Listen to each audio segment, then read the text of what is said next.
The forest knew when death was coming. Sera Ashwood felt it in the way the evening birds fell silent, in the sudden stillness of wind through dying pines, in the weight of air that pressed against her chest like a physical thing. She knelt in the shadow of an ancient oak, its bark black with rot, and carefully severed the stem of a moon petal. The flower glowed faintly in her palm, its white petals luminescent even in the fading light. Around her the woods of Thornhaven lay sick and dying, but here, in this forgotten grove her grandmother had shown her years ago, small pockets of life still clung to existence. The moon petal pulsed once against her skin, warm despite the autumn chill.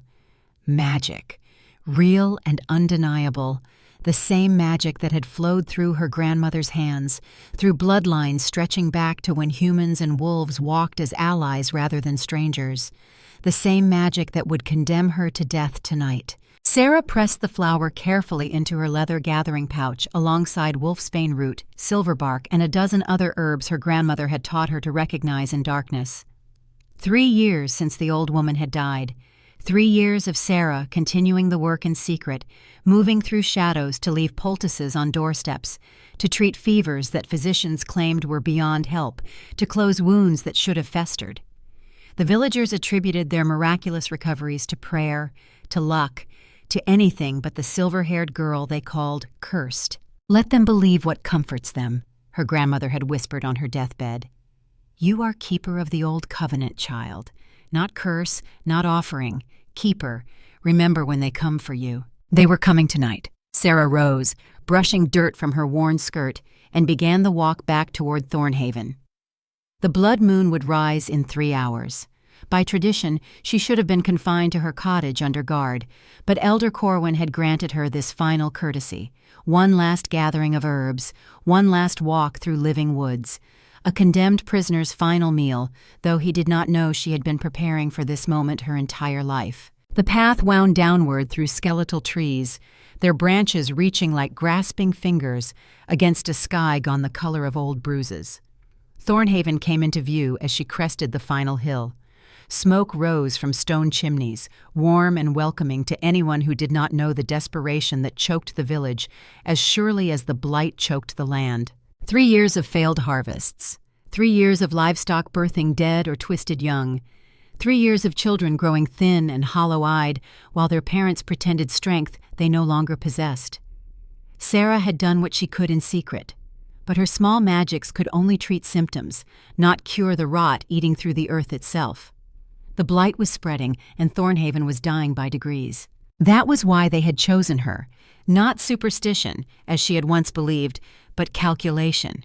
The old covenant demanded balance, a life for many lives, power for power. And Sera, with her silver hair and violet eyes, with her midnight birth beneath twin eclipses, had been marked from the beginning as the price Thornhaven would eventually pay. She entered the village as shadows lengthened into evening. Faces turned away as she passed, not from hate, she realized now, but from shame. They knew what they were doing, knew it was murder dressed in ceremony. But faced with the choice between one strange girl and the survival of their families, they had made the decision that desperate people always make. A small figure darted from behind the blacksmith's forge.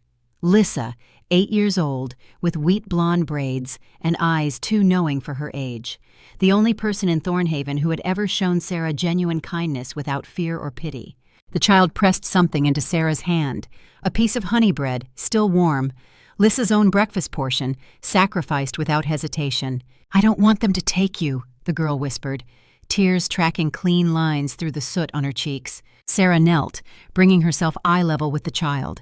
She tucked the bread into Lissa's hands, closing small fingers around it. "I need you to be brave tonight. Can you do that for me? Watch and remember everything. Someday you'll understand why this matters." Lissa nodded, solemn as an old woman, and fled back toward the forge before her mother could see. Sera continued toward her cottage, that lonely structure at the village edge where she had lived alone since her grandmother's passing. The building leaned slightly, its thatched roof patched with whatever materials could be spared. Inside, her few possessions sat neatly arranged. Her grandmother's journal, its pages filled with careful script detailing herbs, rituals, and fragments of older knowledge. The Covenant Stone, a small piece of black rock that hummed with dormant energy, and the dress they had sent for her to wear. White linen, ceremonial and unmarked. A sacrifice's garment. She did not put it on. Instead, Sera changed into her sturdy traveling clothes, dark wool that would not show dirt or blood. She braided her silver hair tightly, tucking the moon petal into the plait where its glow would be hidden. If this was truly the covenant her grandmother had described, if the altar at the Moonstone clearing retained even a fraction of its original power, then Sera would face it on her own terms, not as a lamb led to slaughter, but as a keeper stepping forward to restore what had been broken. The knock came as the sun touched the horizon. 2 members of the village council, Thomas, whose son Sera had saved from fever 2 winters past, Patrick, whose wife had recovered from childbed sickness after Sera left silvered water at their door. Both men looked at the ground rather than meet her eyes. "It's time," Thomas said quietly. Sera stepped out and pulled the door closed behind her. She did not lock it. Whatever happened tonight, she would not be returning to this place. They walked through Thornhaven as twilight deepened into true night. The entire village had gathered, as tradition demanded. Men, women, children, all pressed into a somber procession, moving toward the high meadows beyond the fields. No one spoke. The only sounds were footsteps on packed earth and the distant, mournful call of a night bird. The Moonstone clearing lay at the edge of where cultivated land met wild forest. Generations ago, someone had dragged an immense slab of obsidian from the mountains and placed it in the meadow's center. 3 times the height of a man, and twice as wide, its surface had been polished smooth by centuries of weather. In daylight, it gleamed like dark water. Under the rising blood moon, it seemed to drink the crimson light, holding it within its depths like a beating heart. Sera approached without being forced. She had studied the altar from a distance many times, comparing it to sketches in her grandmother's journal. The original covenant stones had been carved with intricate runes, channels for magic to flow between earth and sky, between human and wolf, between life and death. This stone showed only fragments of those patterns, worn almost smooth by time and deliberate defacement. But underneath, if one knew how to look, the bones of the old magic remained. Iron rings had been driven into the obsidian surface, and leather cords lay coiled beside them, waiting. Elder Corwin stepped forward. He was not a cruel man, Sera had come to understand. Simply old, tired, and trying to save what remained of the world he knew. The ritual staff in his hands had been passed down through generations of village elders. Once, it had been topped with silver worked into the shape of a crescent moon. That ornament was long lost. Only aged wood remained. The elder's voice carried across the assembled crowd, formal and heavy with the weight of tradition. "We gather beneath this blood moon as our ancestors gathered. We come as supplicants to the old powers, asking for mercy we do not deserve, offering payment we can barely afford. The land sickens. Our children weaken. Winter approaches, and we face the long dark with empty stores and emptier hope." His gaze found Sera, and for just a moment, genuine sorrow flickered in those ancient eyes. "The covenant demands balance, life for life, power for power. We offer Sera Ashwood, born beneath twin eclipses, marked by moon and shadow. We ask that her sacrifice purchase our survival. We ask that the land accept this price and grant us one more season, one more chance, one more dawn." The crowd murmured its assent, a low collective sound like wind through winter wheat. Thomas and Patrick moved to bind her. Sera let them guide her onto the stone. The obsidian surface held the day's warmth, almost comfortable against her back as she lay down. The leather cords wrapped around her wrists, threading through the iron rings, not tight enough to cut, but secure enough that struggling would only cause pain. They had done this before, she realized. Other girls, other desperate nights. How many times had this stone-drunk blood while villagers told themselves it was necessary? The cords settled into place. Patrick stepped back quickly, as though proximity to her might carry contagion. Thomas paused, his weathered face working with some internal struggle. "I'm sorry," he whispered. "Not loud enough for anyone else to hear. We're all sorry." Then he too retreated, and Sera lay alone on the stone while the blood moon climbed higher in a sky gone the color of rust and old violence. Elder Corwin began this ritual chant, words worn smooth by repetition, their original meanings lost to time. He called upon the moon god to witness their offering. He begged for purification, for cleansing, for the removal of the cursed one who had brought misfortune to their village. The same lies that had twisted the covenant into this grotesque mockery. But Sera was barely listening to the elder's words. Her attention had fixed on the stone beneath her, on the way it seemed to warm further in response to her presence. She could feel something moving in its depths. Not malice, not hunger, but recognition. As though the altar remembered what it had been created to do, and after centuries of misuse, finally sensed someone who understood its true purpose. The moon petal in her hair pulsed in rhythm with her heartbeat. Magic called to magic. Her grandmother's words echoed in memory. The covenant is not sacrifice, child. It is partnership. Two halves of one whole, working in concert to heal what has been broken. Alpha and priestess. Strength and wisdom. Moon and earth. The ceremonial drummer began his work. Deep, resonant beats that echoed off the surrounding mountains like a giant's footsteps. Steady and inexorable, the sound of time running out. Elder Corwin drew the obsidian blade from his belt. It caught the moonlight, gleaming red as fresh blood. He approached the altar with slow, ceremonial steps. This was the moment. Sera closed her eyes and reached inward, toward that place where her grandmother had taught her magic lived. A quiet pool at her center, fed by generations of women who had carried the old knowledge in secret. She touched that power now, letting it rise through her like water through deep roots. She began to whisper. Not the elders' words, but older ones. The true covenant phrases her grandmother had made her memorize. Words in a language that predated Thornhaven, predated perhaps even the oldest wolf packs. Words that spoke of balance and partnership, of joining rather than domination. The moonstone responded instantly. Light erupted from beneath Sera's bound hands. Not the pale glow of the moon petal, but searing white brilliance that split the night like lightning. The obsidian surface began to fracture, hairline cracks spreading outward from where the ancient runes had been carved. Those worn patterns suddenly blazed with illumination, old magic surging back to life after centuries of dormancy. Elder Corwin stumbled backward, shielding his eyes. The ceremonial blade fell from his hands, clattering against stone. The crowd gasped, a collective indrawn breath of shock and fear. The drumming stopped. Into that sudden silence came another sound, distant at first, but approaching with terrible speed, a howl rising from the dark forest beyond the meadow's edge. Not the wavering cry of common wolves, but a sound of absolute command, a roar of pure, focused will that seemed to shake the earth itself. Sera's eyes snapped open. She knew that sound. Every person born within 100 miles of the northern mountains knew that sound. The Alpha King was coming. The tree line exploded into motion. Shapes burst from the darkness, massive forms that were neither fully wolf nor fully human, but something between. Werewolves in their war aspect, built for violence and dominance. They moved with predatory grace, spreading out to surround the clearing in a loose circle. 12 of them, elite warriors who served only one master. And that master now stepped into the moonstone's eldritch light. Theron Blackridge, warden of the northern marches, Alpha King of the mountain packs. 45 years weathered into his face, each one earned through combat and command. Scars traced white lines across skin tanned dark by sun and wind. His hair, black shot through with silver, hung loose to his shoulders. He wore no crown, needed no symbol of authority. Power radiated from him like heat from a forge.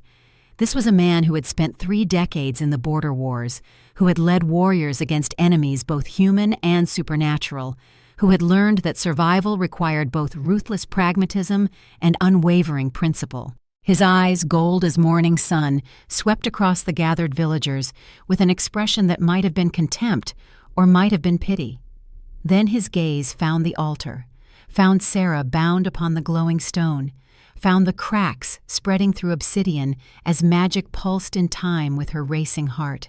Something flickered across his weathered face. Surprise, recognition, calculation. He moved forward, and the crowd parted before him like water before a ship's prow. No one dared meet his eyes. Even Elder Corwin, who had led Thornhaven for 30 years, seemed to shrink in the Alpha's presence. Theron stopped 3 paces from the altar. When he spoke, his voice carried without shouting, trained by decades of issuing orders in the chaos of battle. I am Theron Blackridge, warden of the northern marches. This ritual ends now. Elder Corwin found his courage in desperation. He stepped forward, staff clutched in trembling hands. With respect, Alpha King, this is village business, an old covenant between Thornhaven and the powers that govern these lands.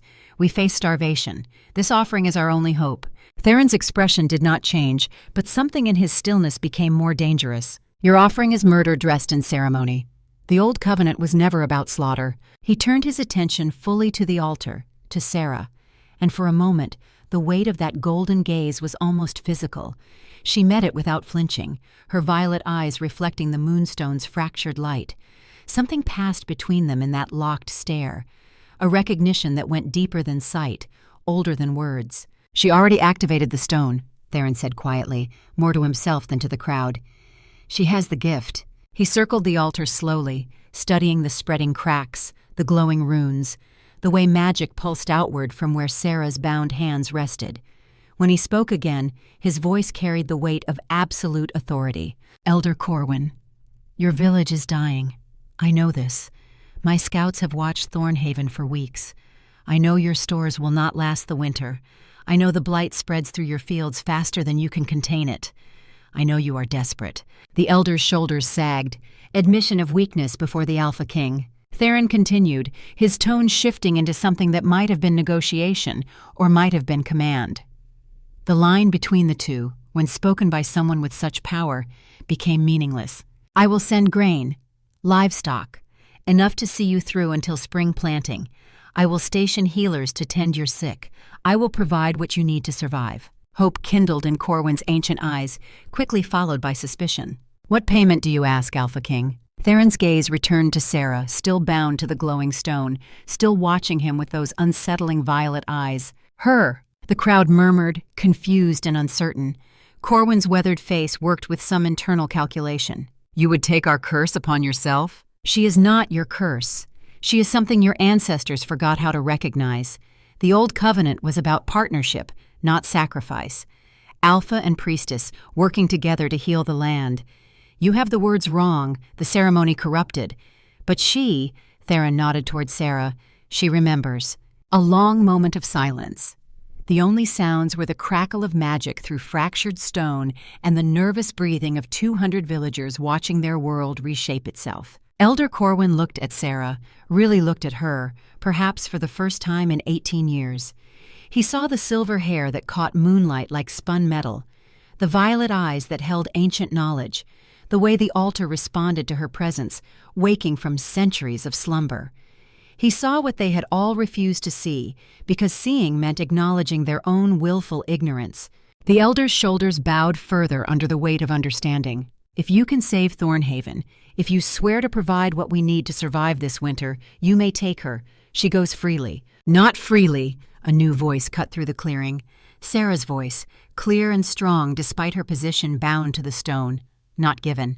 But I will go if you swear to protect Thornhaven and teach me the true covenant. Every eye turned to her. Even Theron seemed surprised that the sacrifice was making demands. Sera continued, her voice carrying with unexpected authority. I am 18 years old. I have lived my entire life as your monster, your curse, your convenient answer to every misfortune. I have nothing to lose and everything to learn. Elder Corwin, you know the old texts speak of partnership. You chose to read them as demanding blood because blood is easier than truth. But I felt the stone respond. I woke something here tonight. Whatever I am, whatever gift I carry, it is real. And if the Alpha King believes it can heal the blight, then I will work with him. Not as property, not as sacrifice, as partner. She turned her head as much as the bonds allowed, meeting Theron's golden gaze directly. Do we have agreement, King? For the first time since entering the clearing, Theron smiled. It was a small expression, barely more than a quirk at the corner of his mouth, but it transformed his severe features into something almost warm. You have terms, girl? I have nothing to lose and everything to learn. You want me functional, not broken. I need knowledge, training, truth about what I am and what this covenant requires. In exchange, I offer what power I have to heal your lands. Theron studied her for a long moment, then nodded once, sharp and decisive. Agreed. You will be taught. You will be trained. You will have truth as much as I know of it. And in return, you will work with me to end the blight before it consumes everything north of the Grey Mountains. He moved to the altar and knelt beside her. This close, Sera could see the fine scars that traced across his hands, the silver threading through his dark hair, the weight of command that sat on him like physical armor.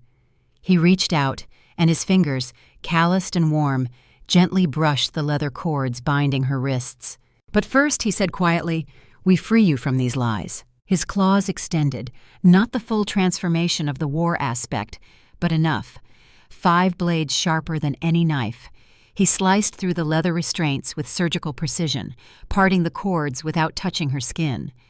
The iron rings clattered uselessly against obsidian. Sera sat up slowly, rubbing feeling back into her wrists. The moonstone's glow began to fade as she separated from it, the cracks sealing themselves as magic retreated back into dormancy. But something had changed. The altar remembered now. It knew it was not a slaughter stone, but a covenant platform. That knowledge would remain. Theron stood and offered his hand. After a moment's hesitation, Sera took it. His grip was firm, warm, completely human despite the claws that had just cut her bonds. He pulled her upright, and they stood together on the altar facing the assembled village. The Alpha King's voice rang out across the clearing, formal and binding. "I, Theron Blackridge, Alpha King and Warden of the Northern Marches, do hereby swear protection for the village of Thornhaven. You will receive grain and livestock sufficient for winter survival. My healers will tend your sick. My warriors will patrol your borders against predation and raid. This I swear by moon and earth, by blood and bone. In exchange, Sera Ashwood comes with me to learn the old covenant and work toward ending the blight that poisons our lands. This oath I make before 200 witnesses beneath the blood moon. Who here will challenge my word?" Silence. No one, not even in the depths of desperation, would challenge an Alpha King's sworn oath.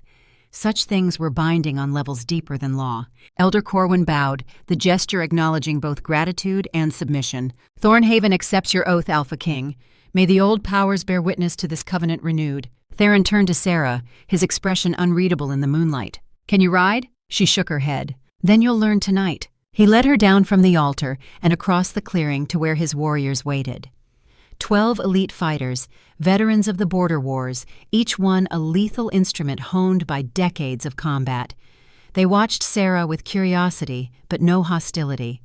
If their Alpha King claimed her, then she was Pack, and Pack did not question. One warrior held the reins of a massive black stallion, its eyes gleaming with intelligence that spoke of more than animal cunning. A war mount, bred and trained for combat. Theron swung into the saddle with practiced ease, then extended his hand down to Sera. "Trust me, just this once." She looked at that offered hand, at the warrior king who had just rewritten her entire existence, at the path that now stretched before her into unknown darkness. Behind her, Thornhaven. Everything she had ever known, every person who had called her curse. A lifetime of fear and isolation.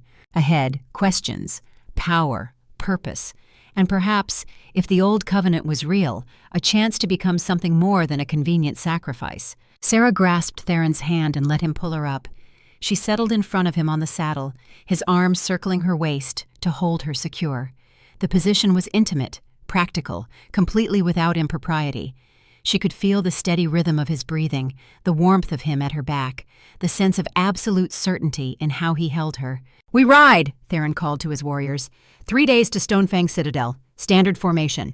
The 12 wolves moved instantly, arranging themselves into a protective diamond around the Alpha King and his precious cargo.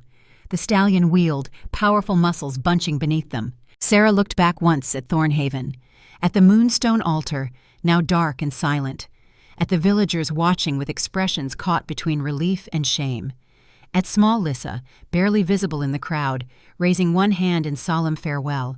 Then the stallion leaped forward, and the night swallowed them whole. They rode through darkness, following trails only the wolves could sense. The forest pressed close on either side, sick and dying, but the war mount never faltered. Sera clung to the saddle, learning the rhythm of its gait, trying to anticipate the shifts and turns. Theron's arm remained steady around her waist, anchoring her, keeping her secure without restricting her movement. After an hour, she found her voice. "How long have you been watching Thornhaven?" 3 weeks, since my scouts reported your village had called for the blood moon ceremony." The Alpha King's breath was warm against her ear, his voice pitched for her alone. I knew what that meant. Knew they intended to kill someone under the pretense of ancient covenant. You could have stopped it sooner, before tonight. I could have. But I needed to see you. Needed to know if the one they meant to sacrifice actually carried the gift, or if this was just another village murdering an inconvenient girl. And if I hadn't activated the stone, if I'd been just an ordinary victim, then I would have stopped the ritual, taken you anyway, and Thornhaven would have received aid without condition. I do not permit murder in my territory, regardless of how it's justified. The simple certainty in his words settled something in Sera's chest. This was not a man who spoke empty promises or made threats he would not follow through. What he said, he meant. What he swore, he would uphold. It was both comforting and terrifying to be in the hands of someone with such absolute conviction. "Why do you need me?" she asked. "If you command all the northern packs, if you have warriors and resources, why does healing the blight require a village girl with questionable magic?" "Because I have spent 30 years as a warrior," Theron replied. "And in that time I have learned that some problems cannot be solved with strength alone. The blight is not an enemy I can fight. It is a sickness of the spirit, a corruption of the land itself. My wolves grow weaker with every season. Crops fail, livestock birth twisted young. We are dying by degrees, and I have no weapon that can strike at this particular enemy." "But you do. I have fragments of old knowledge, half-remembered stories from my grandmother. I activated an altar by accident. You speak the old language. You woke a covenant stone that has been dormant for centuries. Your presence makes magic respond. Sera Ashwood, you are what the oldest laws call priestess-born. And if the ancient texts are accurate, then the only cure for the blight is partnership between Alpha and Priestess, strength and wisdom working in concert. My power channels through you. Your magic guides and shapes mine. Together, we might accomplish what neither could alone." "Might," she repeated. "That's not certainty." "No, it is not. But it is the only hope I have found in 3 years of searching. So yes, I need you. Your cooperation, your knowledge, your gift, whatever that truly is. And I will give you everything I can in return. Training, protection, truth, partnership." The word hung between them, heavy with implication. They rode in silence for a time, darkness and forest flowing past. Sera's mind spun with questions, possibilities, fears. Finally, she asked the thing that mattered most. "What if I cannot do what you need? What if I am not enough? Then we will have failed together. But we will have tried. That is more than most can say." Dawn found them at a way station, a fortified camp maintained by Theron's warriors for exactly this purpose. Patrols moved in and out of these stations constantly, maintaining the network of intelligence and rapid response that kept the northern territories secure. The 12 wolves who rode with Theron were met by fresh scouts bearing reports, and the Alpha King spent an hour reviewing intelligence while Sera was given food and a chance to rest. She ate dried meat and hard bread, watching the organized efficiency of a military operation in motion. These were not savage beasts, as village stories portrayed werewolves. These were disciplined soldiers, following established protocols, respecting chain of command. When they spoke to Theron, it was with the easy familiarity of warriors who had fought beside their commander for years, but also with absolute deference to his authority. One of the warriors, a scarred veteran with gray threading through his dark hair, approached where Sera sat. He carried a leather canteen in a bundle wrapped in oilcloth. "I'm Rowan Ironclaw," he said, his voice gravelly with age and use. "The Alpha King's weapons master and oldest friend. He says you'll be on horseback another 2 days.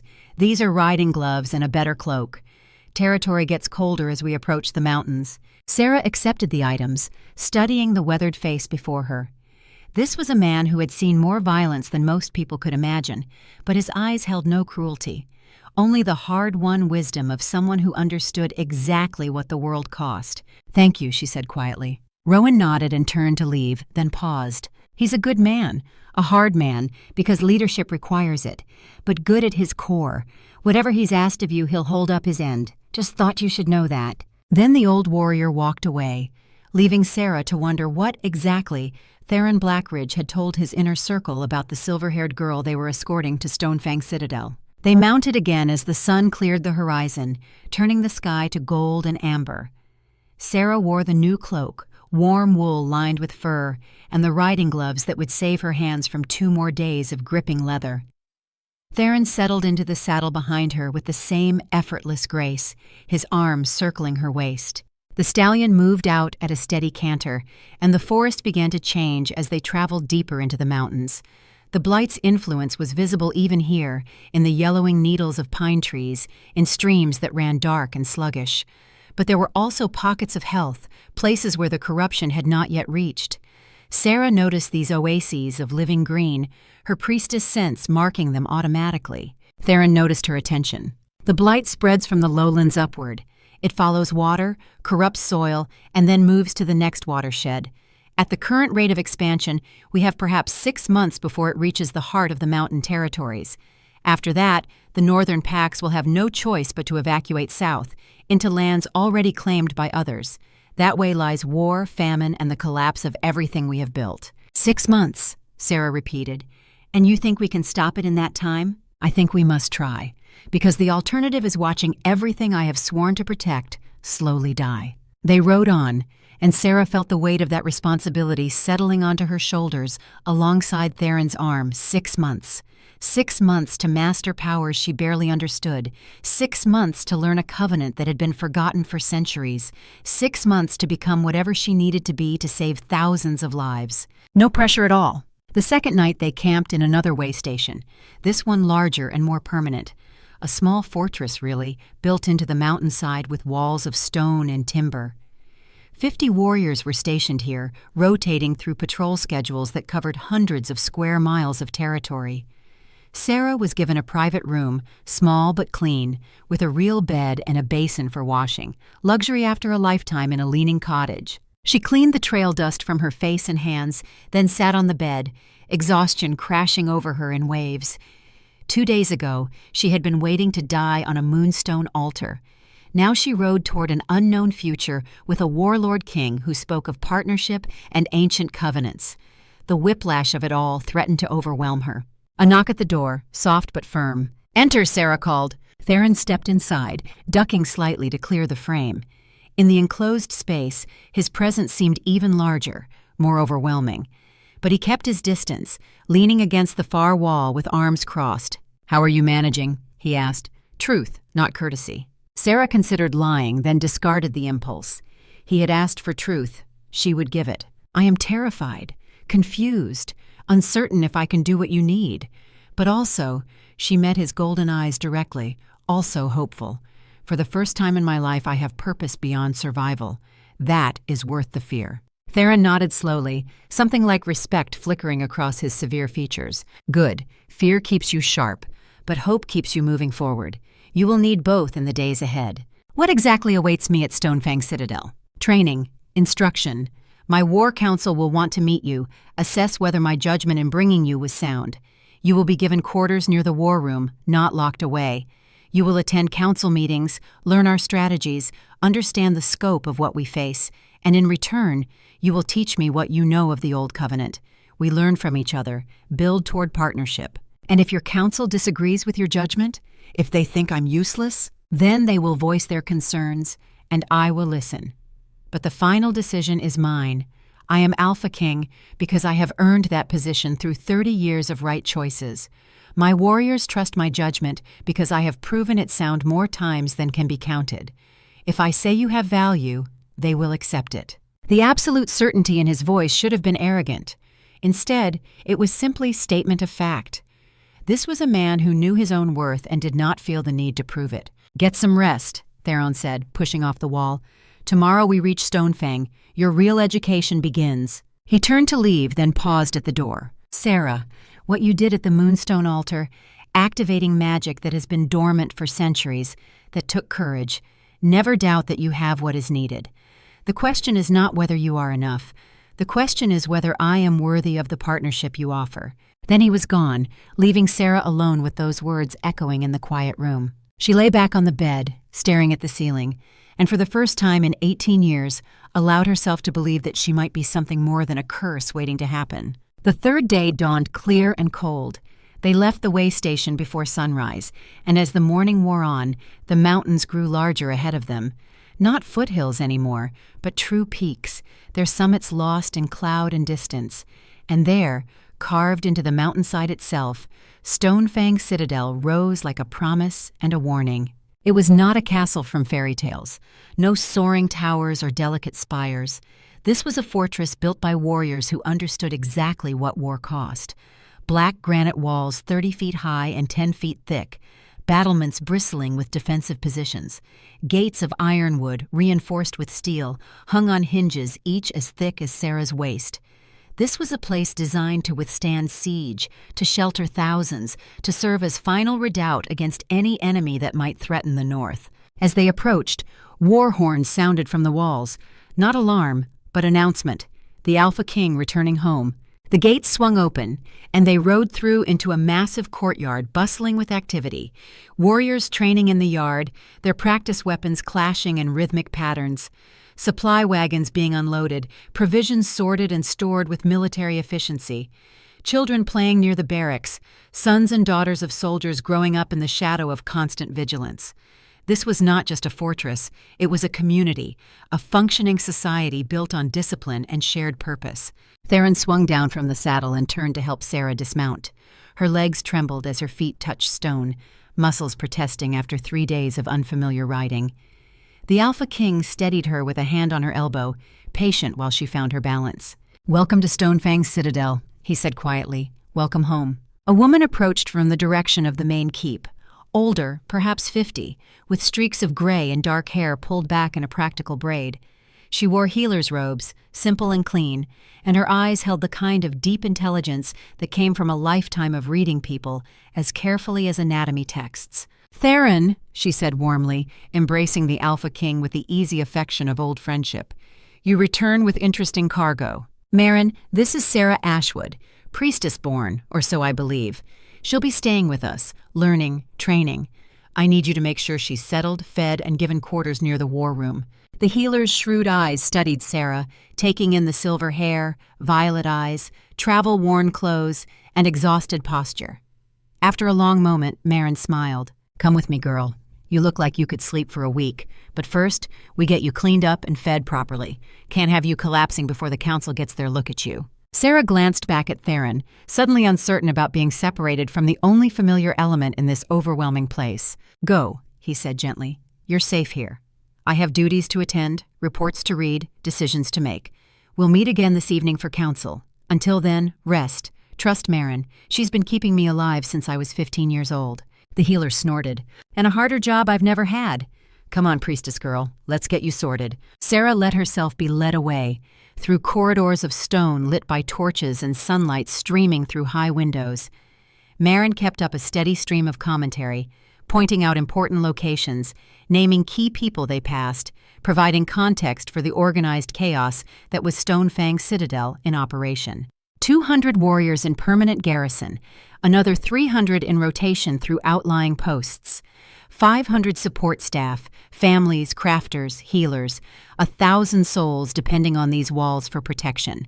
And now you, dropped into the center of it like a stone into still water. There will be ripples, girl. Best you understand that now.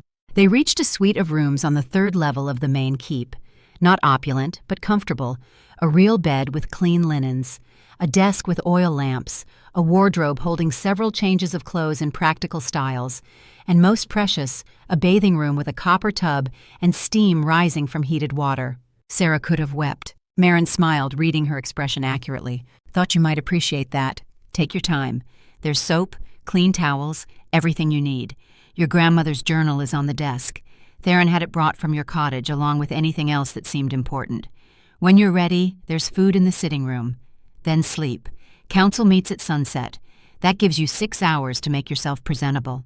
The healer turned to leave, then paused. "He's putting a lot of faith in you, girl. More than I've seen him invest in anyone since the border wars ended. Don't make him regret it." "I'll try not to," Sera said quietly. Marin nodded and left, closing the door softly behind her. Sera stood alone in rooms that were suddenly, impossibly hers. She walked to the desk where her grandmother's journal lay, its worn leather cover exactly as she remembered. Beside it, the small covenant stone from her cottage, still humming with dormant energy. And next to that, carefully folded, the moon petal she had tucked into her braid 3 nights ago, still glowing faintly, still alive. Someone, probably Theron himself, had made sure every piece of her old life worth keeping had come with her. She touched the journal gently, then turned toward the bathing room. The hot water called to her like a prayer answered. She stripped off 3 days of trail dust and exhaustion, sank into the copper tub, and let the heat soak into muscles she had not realized were this tight. Tomorrow she would face the War Council. Tomorrow she would begin learning what it meant to be priestess-born. Tomorrow she would start down the path toward partnership with an Alpha King who spoke of ancient covenants and dying lands. But tonight she would allow herself this one moment of peace, this one breath between the life she had left behind and the destiny rushing toward her faster than she could comprehend. Sera closed her eyes, sank deeper into the water, and whispered words her grandmother had taught her long ago. Words of gratitude, words of hope, words that asked the old powers, whatever they might be, to grant her the strength for whatever came next. The water rippled, the moon petal glowed brighter for just a moment, and somewhere deep in the mountains, the land itself seemed to exhale, as though it had been holding its breath for a very long time, waiting for this exact moment. The Covenant was beginning to wake, and Sera Ashwood, sacrifice that never was finally, truly free. The war room smelled of leather, old parchment, and the pine smoke that drifted from braziers set in the corners. Maps covered every available surface, some carved into the massive oak table that dominated the center of the space, others pinned to walls or rolled in careful cylinders along shelves that reached to the ceiling. This was the nerve center of the Northern Territories, where intelligence flowed in from 100 outposts and decisions were made that affected thousands of lives. Sera stood near the doorway, freshly bathed and dressed in the practical clothing that had been left in her wardrobe. Dark wool trousers, a tunic of deep forest green, boots that fit properly for the first time in her life. Her silver hair hung in a neat braid down her back, and she had tucked the glowing moon petal into a small leather pouch at her belt. Its faint warmth pressed against her hip like a reminder of purpose. 6 men stood around the war table, their attention focused on Theron as he traced lines across a detailed map of the Northern Territories. The Alpha King had changed from his travel clothes into what was clearly his command uniform. Dark leather reinforced its shoulders and forearms, practical and unmarked by decoration. Authority came from the man, not from symbols sewn onto fabric. Sera recognized Rowan Ironclaw immediately, the weapons master who had given her riding gloves on the journey. The other 5 were unfamiliar, but their bearing spoke volumes. These were wolves who had earned their positions through competence and loyalty, veterans who had survived decades of the border wars and learned to trust their Alpha King's judgment absolutely. Theron looked up as Sera entered, and something in his expression shifted. Not softening exactly, but acknowledging. He gestured her forward with one scarred hand. "Gentlemen, this is Sera Ashwood, priestess-born, as the old texts describe. She comes to us from Thornhaven, and she will be working with me to address the blight situation. Her presence at these councils is not negotiable. Understood?" 5 heads nodded immediately. The 6th, a lean wolf with amber eyes and sharp features, studied Sera with open calculation before offering his own nod. Something in that gaze made her skin prickle with awareness. Not hostility, but assessment. This one was measuring her worth against some internal standard. Theron continued, his tone sliding back into the clinical efficiency of military briefing. Current situation. The blight has expanded another 2 miles in the past month, following the Shadowbrook watershed exactly as Sera predicted during our journey. Villages on the eastern slope are reporting livestock losses at 30%. Crop yields in affected areas are down to 40% of normal. We are looking at significant food shortages by midwinter unless something changes. He tapped the map where red ink marked the blight's spread, a stain growing outward from the lowlands like blood seeping through bandages. Intelligence reports indicate Voss Shadowfang has increased raiding activity along our southern borders. 3 villages hit in the last 2 weeks. He's taking livestock, supplies, and, the Alpha King's voice went harder, recruiting from the desperate. Anyone willing to join Bloodmire Pack in exchange for food and protection. We're losing territory not through conquest, but through erosion. The lean wolf with amber eyes spoke, his voice carrying the clipped precision of someone used to giving reports. Our scouts confirm Voss has grown his forces to approximately 400 fighters, not all trained warriors. Many are refugees and desperate farmers. But numbers matter, even when quality suffers. And he's pushing north, testing our response times, looking for weaknesses. Theron nodded acknowledgement. Thank you, Garrett. Which brings us to strategic options. The question before this council is simple. Do we address the blight first and risk Voss gaining ground while we're focused inward? Or do we deal with the immediate military threat and watch the land continue dying beneath our feet? Silence fell across the war room, heavy with the weight of impossible choices. Rowan cleared his throat, the gravel in his voice speaking of age and experience. Alpha, with respect, we can't win a two-front war. Not against an enemy we can't see and one we can't predict. The blight doesn't follow tactical logic. Voss does, which makes him the more manageable threat. I say we hit Bloodmire hard, eliminate the military pressure, then turn our full attention to the land sickness. Several wolves murmured agreement. Practical thinking, deal with the knowable threat first. Garrett, however, shook his head. Rowan's logic is sound on its face, but it ignores timing. If we commit forces to an offensive against Voss, we're looking at weeks of campaign, maybe months if he retreats into the Shadowfen marshes, where our advantage in trained fighters diminishes. Meanwhile, the blight spreads unchecked. We could win the battle and lose the war. Then what do you propose? Another wolf asked, older and scarred across one side of his face. Aggressive defense. Fortify what we hold. Let Voss exhaust himself against prepared positions while we focus resources on solving the blight. Once the land is healing, we'll have the moral authority to reclaim lost territory. Other packs will rally to success.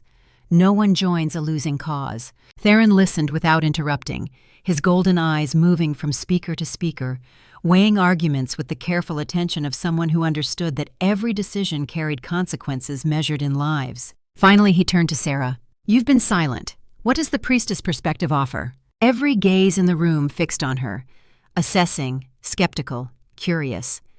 Sera felt the weight of their attention like physical pressure, but she had not survived 18 years as Thornhaven's curse by wilting under scrutiny. She stepped forward to the table, studying the map with the same careful focus she had seen Theron employ. Her finger traced the red ink marking the blight's expansion. The blight follows water, as we've established. But look at the pattern. It's not random spread. It's searching, moving from watershed to watershed like something looking for a specific path. And here, she tapped a location in the mountains where 3 major rivers converged. It's heading toward this confluence. Theron leaned closer, his attention sharpening. The listening falls. One of the old Covenant sites. Why would the blight target that specifically? Because it's not just land sickness, Sera said quietly. It's corruption of the Covenant itself. The old magic that bound the land to the packs, that created balance between human and wolf, that magic is breaking down. And if the blight reaches Listening Falls and corrupts that node, the entire northern watershed becomes irreversibly poisoned. How long? Theron asked, his voice gone very still.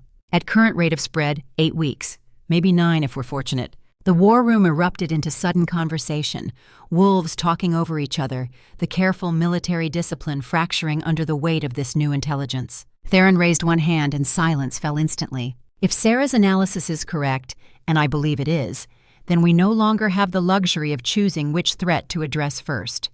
We must solve the blight before it reaches Listening Falls, or everything else becomes irrelevant. Which means, he looked at each council member in turn, we work the Covenant magic.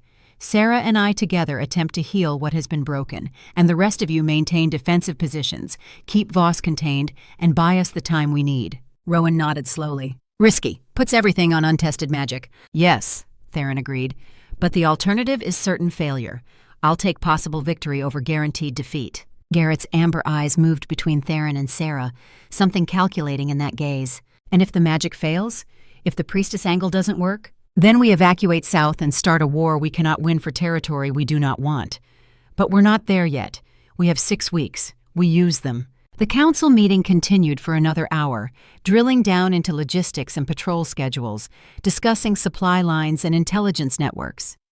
Sera listened, absorbing the casual expertise with which these wolves discussed violence and strategy. This was not the mindless savagery village stories portrayed. This was disciplined military thinking, honed by decades of hard experience. As the council dispersed, Theron caught her elbow gently. "Walk with me, there's something you need to see." He led her through Stonefang's corridors, up several flights of stairs, and finally out onto the battlements. The sun was setting, painting the mountains in shades of gold and crimson. From this height, the northern territories spread out like a vast map made real. Forests, valleys, the distant gleam of rivers winding through wilderness, beautiful and dying by degrees. Theron leaned against the stone parapet, his profile sharp against the sunset.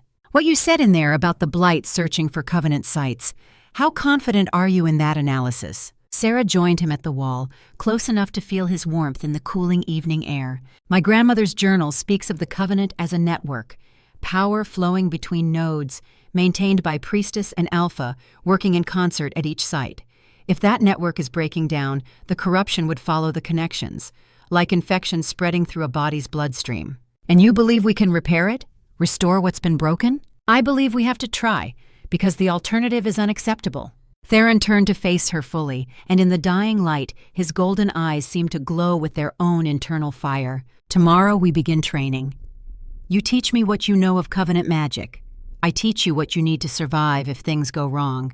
We have 6 weeks to become partners capable of working magic that hasn't been successfully performed in 3 centuries. No pressure." Sera almost laughed at the dry humor in his voice. "None at all." They stood in companionable silence as the sun dipped below the mountains and stars began appearing in a sky going deep purple. Somewhere in the fortress below, the evening meal was being served. Children were being put to bed. Warriors were changing watch shifts. Life continuing despite the threats pressing in from all sides. "Thank you," Sera said quietly, "for not giving up, for believing this might work. Thank you for being brave enough to try." The training began at dawn and was unlike anything Sera had imagined. Rowan Ironclaw met her in the practice yard carrying 2 wooden staffs. The weapons master's scarred face held no mercy, but also no cruelty. Just the iron determination of someone who understood that survival required preparation. "The Alpha King says you're to learn combat, not because we expect you to fight, but because battlefields are chaos, and chaos kills the unprepared. You'll know how to defend yourself, how to move, how to stay alive long enough for help to arrive." Sera took the offered staff, testing its weight. "I've never fought anyone in my life. Then today you start learning." The first hour was humbling. Rowan moved with the casual grace of someone who had spent 50 years mastering violence, and he demonstrated exactly how helpless Sera was against anyone with training. He swept her feet, disarmed her, put her on her back in the dirt a dozen times before the sun had fully cleared the mountains. But he also taught, showed her how to stand, how to move her weight, how to use an opponent's momentum against them. Small lessons, carefully delivered, building foundation blocks that might someday keep her alive. "You're quick," he acknowledged after she managed to deflect one of his strikes. "Good instincts. We'll work with that." They trained every morning for 2 hours. Staff work, knife fighting, basic grappling. Sera collected bruises like other people collected coins, and every night she soaked in hot water trying to convince her muscles to unknot. But she also felt herself changing, becoming more aware of her body's capabilities, more confident in how she moved through space. The afternoons belonged to Theron. He took her to a chamber deep within Stonefang, a circular room carved from living rock. Ancient symbols covered the walls, similar to the patterns she had seen on the Moonstone altar. This had been a Covenant site once, before the knowledge was lost. Dormant now, but still holding traces of old power. "Teaching you to fight is Rowan's expertise," Theron said, standing in the center of the chamber. "Teaching me to sense magic is yours. We start with basics. Show me what you do when you work with herbs, when you heal, when you activated the altar." Sera closed her eyes, reaching inward to that quiet pool where her grandmother had taught her magic lived. She let the power rise, gentle as breath, and extended her awareness outward. The chamber responded immediately, those ancient symbols beginning to glow with faint light. "I don't force it," she explained, her voice distant with concentration. "I invite it. Ask rather than command. The magic wants to flow. It's been trapped, compressed, forgotten. When I offer it a channel, it responds." Theron watched the growing illumination with an expression caught between wonder and frustration. "I feel nothing. The land is part of me, connected through the Alpha bond, but I can't sense what you're describing." "Because you're trying to dominate it." Sera opened her eyes, meeting his gaze. "You're a warrior. You've spent your life learning to control, to command, to impose your will. Magic doesn't work that way. It requires surrender, trust, partnership. I don't surrender. Then we're going to have a problem." They stared at each other, wills locked, both strong and neither willing to yield. Finally, Theron exhaled sharply and ran one hand through his dark hair. "How do I learn something that goes against every instinct I've spent 30 years cultivating? The same way I'm learning to fight. Badly at first, with patience, until it becomes natural." Over the following weeks, they established a rhythm. Mornings with Rowan in the practice yard, afternoons with Theron in the Covenant chamber, evenings in the war room reviewing intelligence reports and discussing strategy. Sera absorbed military thinking like a starving woman presented with feast, her mind cataloging patrol patterns, supply logistics, the careful mathematics of force projection and defensive positions. She began contributing to tactical discussions, offering perspectives that came from her different training. When the council debated how to defend a vulnerable village, she suggested using the terrain's natural magic to create early warning systems. When supply routes were threatened by blight expansion, she mapped alternative paths that followed healthy watersheds. The wolves began treating her not as curiosity or burden, but as valued member of the command structure. They asked her opinion. They listened when she spoke. They respected the knowledge she brought. All except Garrett. The lean beta watched her with those calculating amber eyes, never hostile but never warm. He followed orders, attended councils, performed his duties flawlessly. But Sera felt his doubt like a physical weight. He did not believe in covenant magic, did not trust that a village girl with fragments of old knowledge could solve problems that had defeated the Alpha King's best efforts. One afternoon in the Covenant chamber, Sera and Theron finally achieved their first real success. They had been working for hours, Sera trying to teach him the surrender she spoke of, Theron fighting every instinct that told him surrender meant weakness. "Stop thinking," she said, her hand resting lightly on his forearm. "Feel. The magic is already there, flowing through you because you're Alpha. You just need to stop trying to control it and let it move." Theron closed his eyes, his jaw tight with concentration. Sera could feel the war happening inside him, warrior discipline clashing with the fluid acceptance magic required. She kept her hand on his arm, her own power flowing gently outward, showing him by example what she meant. And then, like a dam breaking, she felt him let go. Power surged through the chamber, gold light erupting from Theron's hands to meet the silver glow of Sera's magic. The two energies wove together, creating something neither could produce alone, beautiful and terrifying in its intensity. The ancient symbols on the walls blazed with illumination, and for just a moment the chamber sang with the sound of covenant magic working as it was meant to. Then Theron's eyes snapped open, startled by what he had just accessed, and the connection shattered. The light died, leaving them both breathing hard in the sudden darkness. "What was that?" he asked, his voice rough with awe. "That was us working together. That was what we can do if we trust each other completely." Theron looked at his hands, then at Sera, and something shifted in his expression. Recognition. Understanding. The beginning of true partnership. "We can do this," he said quietly. "If we have time to master it, we can actually do this." They did it again the next day, holding the connection longer.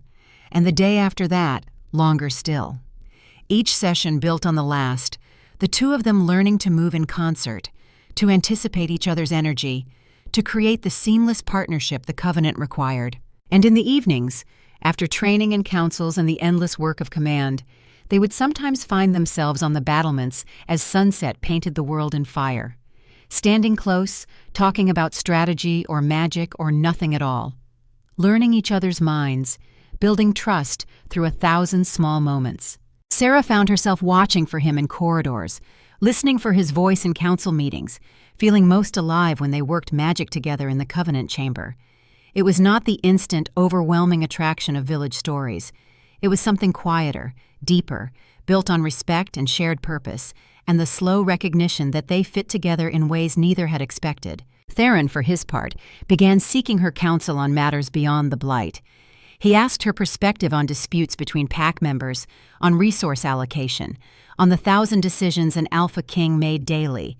He valued her insights, her different way of seeing problems, her ability to find solutions that honored both practical necessity and moral principle. 4 weeks into their training, disaster struck. A scout returned at midnight, his mount lathered and heaving, the wolf himself barely able to stand from exhaustion. Sera was in her chambers, studying her grandmother's journal by lamplight, when urgent footsteps in the corridor drew her to her door. She emerged to find Theron striding past, already dressed for war, his face grim as carved stone. "What's happened?" "Border village. Clearwater. Voss hit them at sunset." The scout's words came in gasps. "Took everything. Livestock, supplies, grain stores, and people. He's taking captives now." "How many?" "3 confirmed. Women from the village. The scout swallowed hard. "He's testing them. Trying to find one with priestess blood." Every person in the corridor froze. Sera felt ice water pour through her veins. "He knows about the covenant," she whispered. "He's looking for his own priestess." Theron's golden eyes found hers, and in them she saw the same cold fury she felt rising in her own chest. War Council, now every available member. They assembled within minutes, still pulling on armor and weapons. The massive war table became center of controlled chaos as intelligence was reviewed, options debated, decisions made with the swift precision of warriors who understood that delay meant death. Rowan laid it out in stark terms. Clearwater is 2 days' hard ride south. If Voss is keeping captives there, he's using the village as bait. He wants us to come for them. It's a trap, and we all know it. Garrett nodded agreement, his amber eyes calculating distances on the map. He'll have the high ground, prepared positions, superior numbers. If we commit forces to a rescue operation, we're fighting on his terms, on his ground, against his advantages. Strategically, it's suicide. So we abandon 3 women to whatever he has planned? Another wolf growled. We let him torture innocent people while we sit safe behind our walls? I didn't say that, Garrett snapped. I said it's suicide. There's a difference between acknowledging reality and accepting it. Theron stood at the head of the table, his scarred hands pressed flat against the wood, his face showing nothing of what he felt. But Sera, who had learned to read his smallest expressions over the past weeks, saw the war being fought behind those golden eyes. She stepped forward before he could speak. I can identify priestess blood. If one of those women has the gift, I'll know. That's your tactical advantage. Every head turned toward her. Theron's voice went very quiet, which somehow made it more dangerous. Absolutely not. You're not trained for combat operations. You're too valuable to risk. And those women aren't? Sera challenged. They're victims of circumstance, just like I was. And if Voss finds a priestess, if he manages to corrupt the covenant for his own purposes, everything we've worked for becomes meaningless. You need me on this mission, and you know it. The silence that followed was absolute. Finally, Rowan cleared his throat. The girl has a point. If Voss is testing captives, he's not planning to kill them immediately. He'll keep them alive while he figures out which, if any, has the gift. That gives us a window. Small team, fast insertion, extract the targets before he realizes we're there. Sera identifies the priestess candidate, we get everyone out, deny Voss his prize. It's still a trap, Garrett insisted. Yes, Theron agreed. But it's a trap we're going to spring anyway, because I will not abandon innocence to a warlord's mercy. The question is not whether we go. The question is how we maximize our chances of success. He looked at Sera for a long moment, something unreadable in his expression. Can you mask our scent? Use your magic to hide us from wolf senses? I've never tried on that scale, but yes, I think so. If I prepare properly. Then we have our advantage. He turned to the council. 12 fighters, elite veterans only, wolves who've run black operations during the border wars. Rowan, you'll command the ground element. I'll lead infiltration with Sera. We move in 2 hours. Questions? There were none. These were warriors who understood orders and trusted their Alpha King's judgment, even when it led them into obvious danger. The council dispersed to prepare, leaving Sera and Theron alone in the war room. The Alpha King moved to a weapons rack and began selecting gear with methodical care. A short sword for close quarters, throwing knives, a compact crossbow designed for silent killing. Sera watched him arm himself for war and felt the weight of what they were about to do settle onto her shoulders. Theron, she said quietly, I know this is dangerous. I know you'd prefer to keep me safe behind these walls, but I can help. I need to help. He turned to face her, and the expression on his scarred face was complex beyond naming. "I know, which is why you're coming despite every protective instinct screaming at me to lock you in the deepest vault and stand guard personally. But Sera, understand this. If things go wrong out there, if the mission collapses, my priority becomes getting you out alive. Not the captives, not my warriors. You. Because without you, the Covenant fails, and everything else follows." "That's not," she began. "That is the calculus," he interrupted, his voice hard as stone. "You are worth more than individual lives because you represent the possibility of saving thousands. I don't ask you to accept that reality. I ask you to understand that I've already accepted it, and I will act accordingly." The brutal honesty of it stole her breath. They prepared in grim silence. Sera changed into dark clothing suitable for moving unseen. She filled pouches with herbs that might prove useful. She took the moon petal from her belt and tucked it safely into an inner pocket where its glow would not betray them. And she tried not to think about the fact that in 2 hours she would be sneaking into an enemy camp to face a warlord who wanted what she was. The strike team assembled in the courtyard as the moon rose. 12 wolves in dark armor, weapons secured, faces painted with ash to break up their features in moonlight. Rowan checked each one personally, ensuring nothing rattled or gleamed, that every piece of gear was secured for silent movement. Theron appeared last, dressed for war, in a way Sera had not seen before. This was not the Alpha King in his war room, making strategic decisions with calm authority. This was the Border Wars veteran who had earned his position through blood and competence. Every movement spoke of lethal capability held in perfect control. He approached Sera where she stood near the gate, and his expression softened almost imperceptibly. "Stay close to me. Do exactly what I say, when I say it, without question. If I tell you to run, you run. If I tell you to hide, you hide. Understood?" "Understood. Good." He held her gaze for a moment longer, then turned to address the team.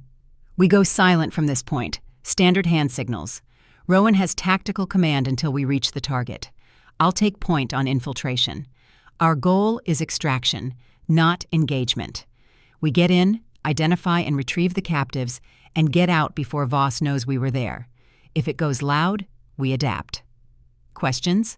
Silence. These wolves knew their work. "Then let's move." They left Stonefang's citadel in darkness, 12 wolves and 1 priestess, moving through the night like ghosts with purpose.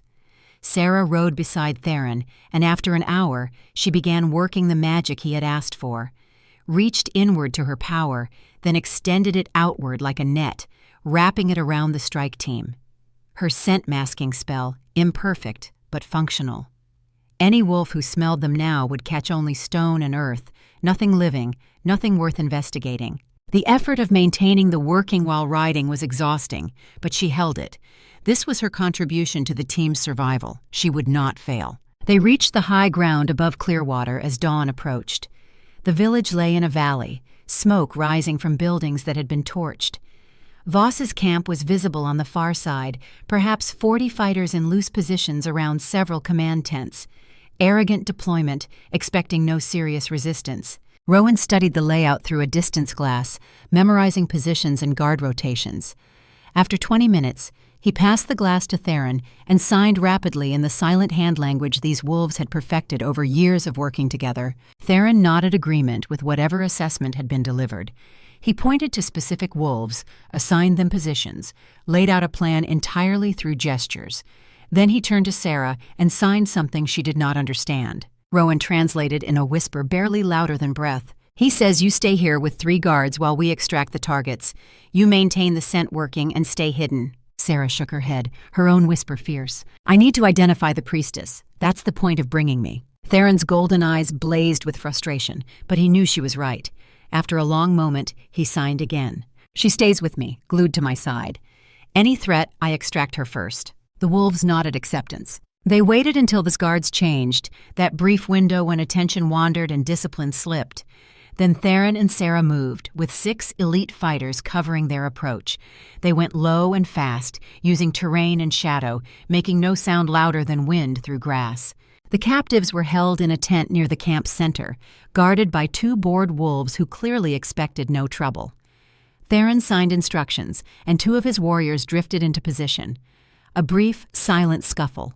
Two bodies lowered carefully to the ground, unconscious or dead. Sera could not tell and did not ask.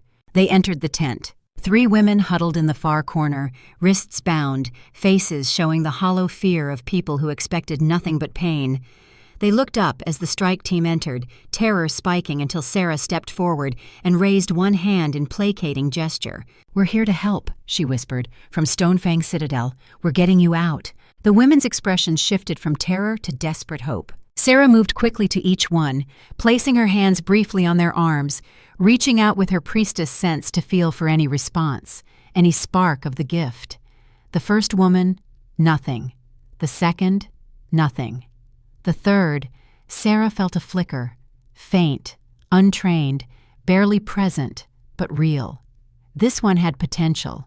Not strong, probably not enough to work covenant magic without years of training, but enough that Voss might try to force it. Theron was at her shoulder instantly. "Well, this one has a trace of the gift, not strong but present." He nodded once, then began cutting bonds with swift efficiency. His warriors helped the women to their feet, supporting those who could not quite stand after hours of captivity. "We go now, fast and quiet. If anyone falls behind, someone carries them. No one gets left." They exited the tent into pre-dawn darkness. The camp remained quiet, guards focused outward rather than inward. They had a chance, a small one but real. They were halfway to the tree line when a howl shattered the silence. Not alarm, recognition. Someone had smelled them despite Sera's working, or seen movement where there should be none. The game was up. "Run!" Theron snarled, all pretense of silence abandoned. "Get them to the extraction point, now!" The camp exploded into motion. Bloodmire wolves pouring from tents, weapons appearing in hands. Organized chaos as Voss's fighters responded to intrusion with the discipline of veterans. They might be brutal, but they were not incompetent. Theron's strike team fought a running retreat, laying down covering fire with crossbows, holding key positions just long enough for the captives to gain ground, then falling back to the next defensive position. It was textbook tactical withdrawal, practiced 1,000 times during the border wars. But they were outnumbered 3-1, and the enemy had home ground advantage. A Bloodmire wolf broke through the defensive line, massive and snarling, heading straight for the fleeing captives. Theron intercepted, meeting the attack with brutal efficiency. Claws met claws, teeth flashed, blood sprayed across frozen ground. The fight lasted perhaps 10 seconds before Theron's opponent fell, throat torn, life draining into the dirt.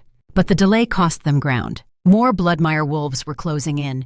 The extraction point was still 50 yards distant, and they were not going to make it at this pace. Sera made a decision. She stopped running, turned, and dropped the scent working she had been maintaining. All that power, she redirected it outward in a massive pulse. Not sophisticated magic, not careful working, just raw force, priestess power channeled through desperation and will. The earth responded. Roots erupted from frozen ground, thick as a man's arm, writhing like living things. They caught pursuing wolves around ankles and wrists, dragging them down, holding them immobile.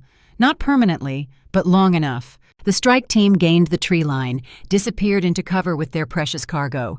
Rowan was shouting for horses, for covering positions, for organized retreat. The captives were being loaded onto mounts, warriors forming a protective cordon, and Sera stood alone on open ground, power bleeding from her in waves as she held the working together, buying seconds with every ounce of strength she possessed. Theron's roar split the dawn. "Sera, move!" She released the magic and ran, legs pumping, breath burning in her lungs, closing the distance to safety with everything she had. Theron met her at the tree line, his arm catching her around the waist, lifting her bodily onto his mount in a single fluid motion. He was in the saddle behind her before the Bloodmire wolves broke free of the roots, his heels digging into the stallion's flanks, demanding speed the animal gave without hesitation. They rode like demons fleeing hell, pushing the horses to the edge of endurance, putting distance between themselves and pursuit. Arrows whistled past, crossbow bolts sprouted from trees. One of the warriors took a bolt through the shoulder but stayed in the saddle, teeth gritted against pain. Only when they reached the prepared defensive position where the rest of their team waited with fresh mounts and clear lines of fire did they finally stop. The Bloodmire pursuit, seeing superior numbers and prepared defenses, broke off and retreated. Silence fell. The terrible silence after combat, when survivors counted losses and tried to process what they had just survived. Theron swung down from the saddle and pulled Sera down beside him. His hands caught her shoulders, hard enough to hurt, and his golden eyes blazed with something beyond fury. "Never do that again," he growled. "Never sacrifice yourself like that." "I bought you time," she shot back, adrenaline making her reckless. "It worked. You could have died. So could you. So could any of them. That's what this is, isn't it? Calculated risk, necessary sacrifice. You just said in the war room that I was worth more than individual lives. I made the same calculation. My power for their escape. It was the right call." "Don't you dare!" Theron's voice dropped to something dangerous and raw. "Don't you dare reduce yourself to tactical asset. You are more than that. To this mission. To the Covenant. He stopped, something unspoken hanging in the air between them. "To you," Sera finished quietly. "I'm more than tactical asset to you." "Yes," the word torn from him like confession. They stared at each other, still breathing hard from the fight and the flight, covered in dirt and blood, standing on the knife edge between death survived and the future rushing toward them. And in that moment, with dawn breaking over the mountains and the taste of violence still bitter in their mouths, they both understood that something had shifted. That partnership had become something deeper. That respect had transformed into something neither could afford, but neither could deny. Theron's hands gentled on her shoulders. "We should talk about this," he said roughly. "After. When we're not running for our lives." "After," she agreed. They returned to Stonefang with their wounded and their rescued. The captives were given care, the woman with Priestess Trace brought to Marin for assessment. The injured warriors were treated, praised for their competence under fire. The mission was declared a success because they had achieved their objective, even though everyone knew how close they had come to disaster. That night, while Sera soaked the aftermath of violence from her bruised body, someone knocked on her door. She wrapped a robe around herself and opened it to find Theron standing in the corridor, still in his blood-spattered field gear, looking like he had forgotten how to leave war behind. "May I come in?" She stepped aside, and he entered, the door closing softly behind him. They stood facing each other in lamplight, the weight of what had almost happened in the forest still hanging between them. "I'm sorry," Theron said quietly, "for grabbing you like that, for my anger. You were right. You made the correct tactical decision, and He stopped, searching for words. "I let fear override judgment." "Fear for me," Sera said, "not fear in general." "Yes." She crossed the space between them and took his scarred hands in hers, felt the strength in them, the capability, the gentleness he reserved for her alone. "I'm afraid too. Afraid of failing. Afraid of not being enough. Afraid of losing you before I've had time to understand what you mean to me." "What I mean to you," he repeated, as though testing the words. "Partner," she said. "Alpha. Friend. Something more than any of those words can hold." He raised her hands to his lips, pressing a kiss to her knuckles that was both chaste and charged with unspoken promise. "After the Covenant," he said. "When the land is healing and we have time to be more than soldiers fighting impossible odds, I would court you properly, with all the time and attention you deserve. And if we fail?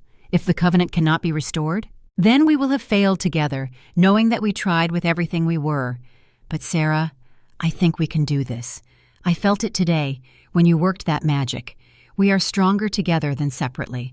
That is worth believing in." "Yes," she whispered. "Yes, it is." He left soon after, duty calling him back to the endless work of command. But something had been spoken between them, a promise made without words, a future acknowledged even as present danger pressed close. Sera lay in her bed that night, body aching, heart full, and dreamed of Covenant magic working the way it was meant to. Gold light and silver light weaving together, healing the world. The weeks that followed were consumed by intensive training. Theron and Sera worked the Covenant chamber for hours every day, pushing their connection deeper, learning to maintain the working for longer periods. They practiced on small blights, corrupted patches of earth that Sera guided Theron in healing, not curing completely. They did not yet have that level of mastery, but slowing the decay, buying time. The progress reports from scouts grew more urgent. The blight had accelerated its spread, as though sensing the opposition being mounted against it. 4 weeks to Listening Falls now, maybe less. And then came the night Garrett's betrayal revealed itself. It was Sera who noticed the pattern first. How Bloodmire raids always seemed to know exactly where patrols would not be. how supply shipments were consistently hit in transit, how defensive positions were probed at their weakest points. The tactical precision suggested someone with intimate knowledge of Stonefang's operations was feeding intelligence to Voss. She brought her concerns to Theron in the privacy of his chambers, late at night when the Citadel slept. "There's a traitor," she said without preamble. "Someone in your inner circle is working with Voss." Theron's face went still, the way it did when he was processing information that challenged everything he believed. Evidence? She laid out the patterns, the too convenient timing, the impossible accuracy of enemy strikes. As she spoke, she watched understanding and denial war across his features. "It could be coincidence," he said finally, but without conviction. "It could be. Or it could be someone you trust using that trust to destroy everything you've built. If you're right and there is a traitor, they'll be at the next council meeting when we discuss the Listening Falls operation. We need to set a trap." The plan was simple. Announce a false target, information that only the inner circle would know. Then watch to see if Voss acted on it. 3 days later, Theron called the War Council and unveiled his strategy for healing Listening Falls. "We'll establish a fortified camp at Greyfang Pass," he said, pointing to a location on the map. "It's the most defensible approach to the falls, and we can maintain supply lines while Sera and I work the Covenant magic. We move in 2 weeks with full garrison support." It was a lie. Greyfang Pass was in completely the wrong direction from Listening Falls, but only the 6 people in that room knew it. They waited and watched. 4 days passed. Then scouts returned with news that made Sera's blood run cold. Voss was massing forces at Greyfang Pass, preparing an ambush. The War Council assembled with grim faces. Every wolf in that room understood what the intelligence meant. Theron stood at the head of the table, his presence filling the space with barely restrained fury. "Voss knows our plans. Plans that only 6 people were privy to, which means someone in this room is a traitor." The words fell like hammerstroke. Rowan's face went pale. The other senior wolves looked at each other with shock and dawning horror. But Garrett remained perfectly calm, his amber eyes calculated, assessing, running through options with the tactical mind that had made him an effective second. And that composure was damning. Theron's gaze locked onto his beta. "You advocated most strongly for the Western reinforcement on the day Clearwater was raided. That left Sera vulnerable to Voss's infiltration. You pushed for Greyfang Pass deployment. Tell me, Garrett, tell me why." For a long moment, silence. Then something in Garrett's face shifted. The mask of loyal service cracked, revealing the resentment and desperation beneath. "Because you are leading us to extinction," he said, his voice cold and precise. "You chase prophecies and priestess magic while our people die. The blight is not a curse to be healed by ancient rituals. It's a sickness that requires practical solutions.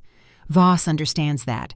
His way is strength, brutality, survival through conquest, rather than faith in fairy tales." "You betrayed your pack," Rowan breathed, horror thick in his voice. "Betrayed your alpha. How could you?" Garrett's amber eyes blazed. "I am saving the pack."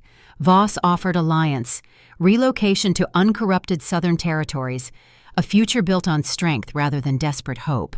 I contacted him months ago, offered him intelligence in exchange for safe passage when this northern kingdom collapses, which it will, because your covenant magic is delusion.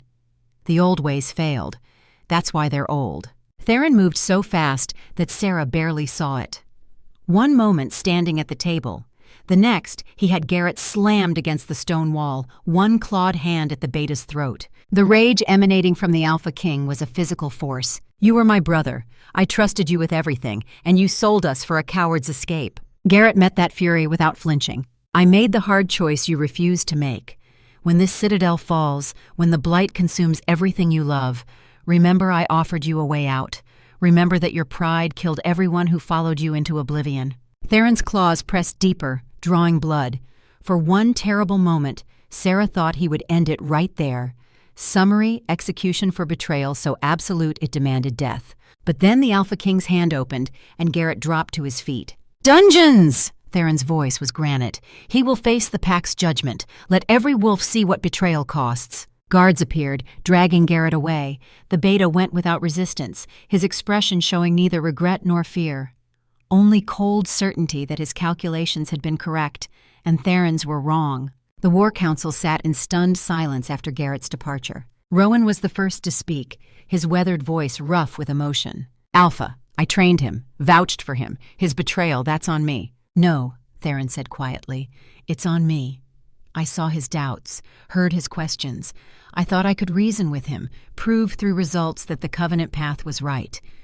I failed to recognize that doubt had become treachery. What do we do now? Another wolf asked. Voss knows we know about Greyfang Pass. He'll adapt. We move immediately to Listening Falls, Theron said, decision made. We've lost surprise, but we still have necessity. The Blight reaches that confluence in 3 weeks. We need to be there before it arrives. Full garrison deployment, every available fighter. We fortify, we work the covenant, and we hold against whatever Voss throws at us. That's war, Rowan said bluntly.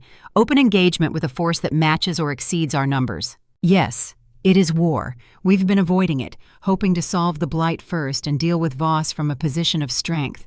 Garrett's betrayal has eliminated that option, so we fight both battles simultaneously and pray we're strong enough to survive. He looked around the table at each scarred veteran face. I am asking you to follow me into what may be a last stand. I am asking you to believe that covenant magic is real, that it can work, that a priestess and an alpha can heal what has been broken. I am asking for faith I have not yet earned. Will you give it? Rowan stood, his posture straightening despite age and old wounds. I followed you for 30 years. I'll follow you now, even if it's into hell itself. One by one, the other wolves rose, each offering the same pledge: loyalty, trust, faith in their Alpha King's judgment. When the council finally dispersed, Sera found herself alone with Theron in the empty war room. He stood with both hands braced on the table, his shoulders bowed under weight no person should carry alone. She moved to his side and placed her hand over his. We can do this, she said quietly. We are stronger than he believes, stronger than doubt or fear or betrayal. We are covenant, you and I. That means something. Theron turned his hand to catch hers, their fingers interlacing. I'm glad it's you, he said. If I must face the end of everything, I'm glad you're beside me. It won't be the end, she promised. It will be the beginning. We'll heal the land, defeat Voss, and build something better from the ashes of what was broken. He pulled her close, his arms circling her, his face buried in her silver hair. Not romance, not passion, just two people holding each other against the darkness pressing in from all sides. Tomorrow they would ride for Listening Falls. Tomorrow they would begin the final confrontation. Tomorrow everything they had worked toward would be tested against reality.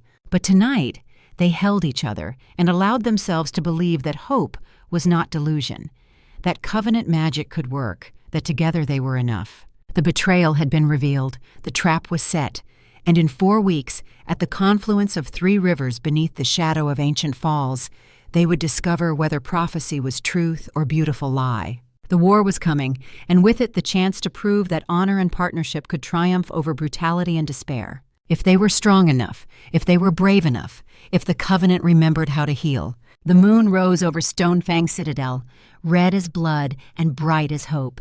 And 2 souls, bound by purpose and promise, prepared to face whatever judgment the old powers would deliver.